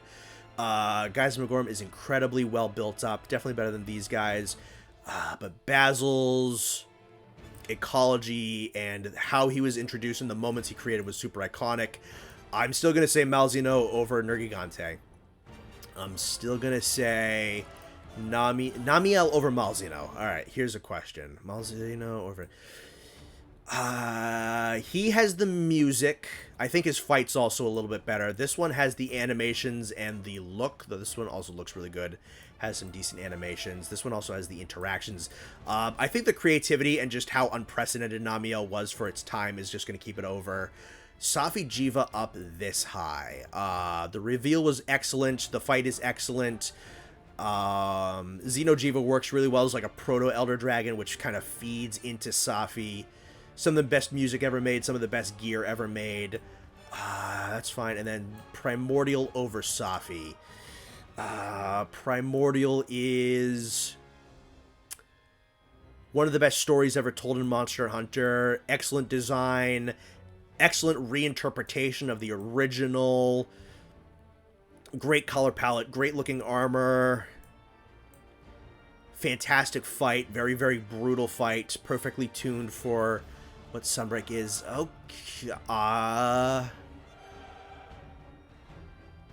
right. Okay. So, this is my tier list for the 5th generation monsters. And what a good batch we got. So, say that this is like S, A, B, C, D, F. Yeah, S, A, B, C, D, F. We only have 4 monsters in the F tier. One of them is a crossover monster. The other one is a glorified map. The other one robbed its monster of all its personality, and this one just stinks. Like, it's just annoying. So only 77 monsters, and only 4 of them are F tier. Let me look at what percentage for that.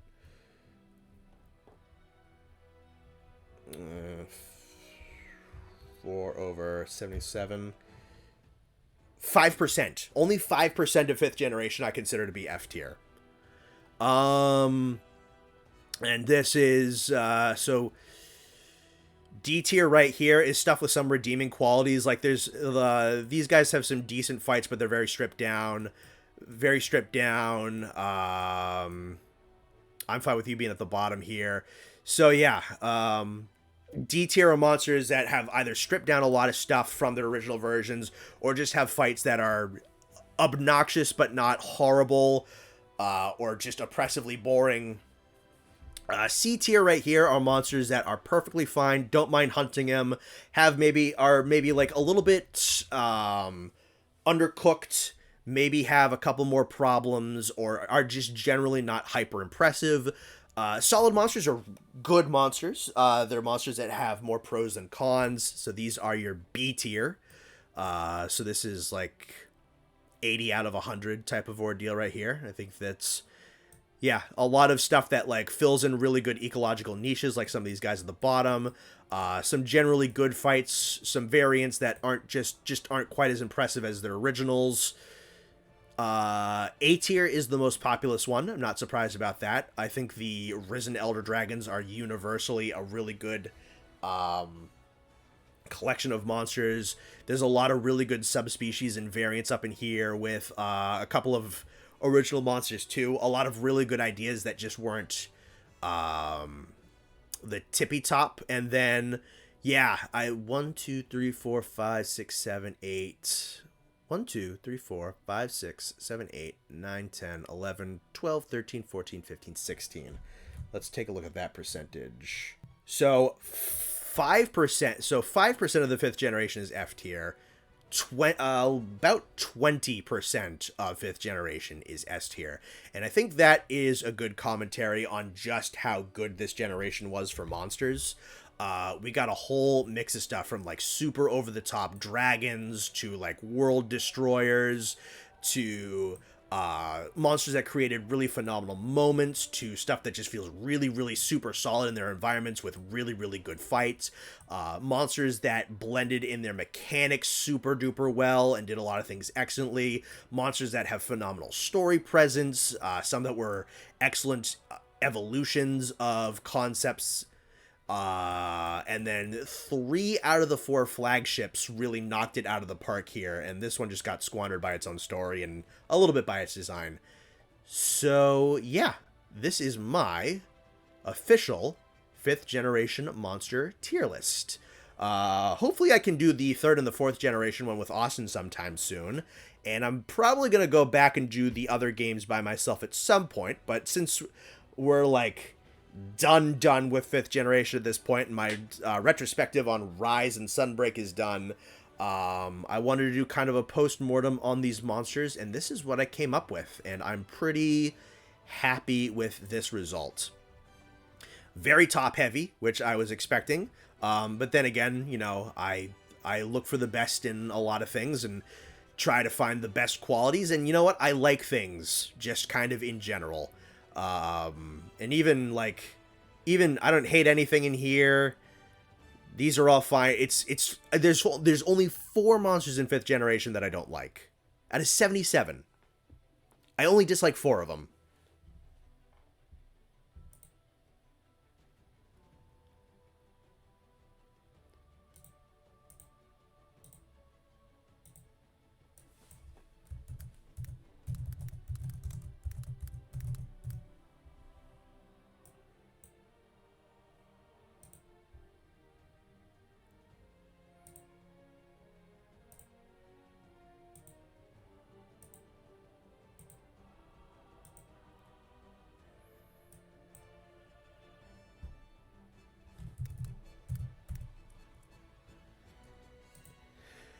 Yeah, so that's the tier list. And I am pretty happy about that. So let me know what you think about it. And also, hi there, guys who rewound all the way to this point in the video. Glad to see ya. Hope that this tier list isn't, let me, because this is bothering me. There we go. Okay. So this is the 5th generation monster tier list. Thank you for joining me in on this experience. I hope you enjoyed. I hope you enjoyed sticking around and sitting with me while I talked for, I don't know, probably going to be 3 hours about this. I had a ton of fun recording this. And I'm pretty happy with how this came out. Opinions shift day by day, but I had to think of something better for this.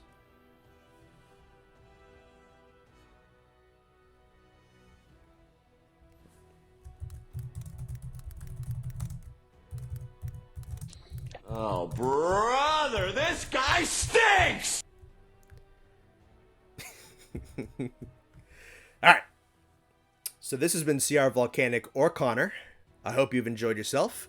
I will catch you in the next one. Love you guys. Bye-bye. Shout out to all the patrons, and special shout out to Nihilist Chimerax, Pico Plush, and Datboy Doindading. Thanks, guys.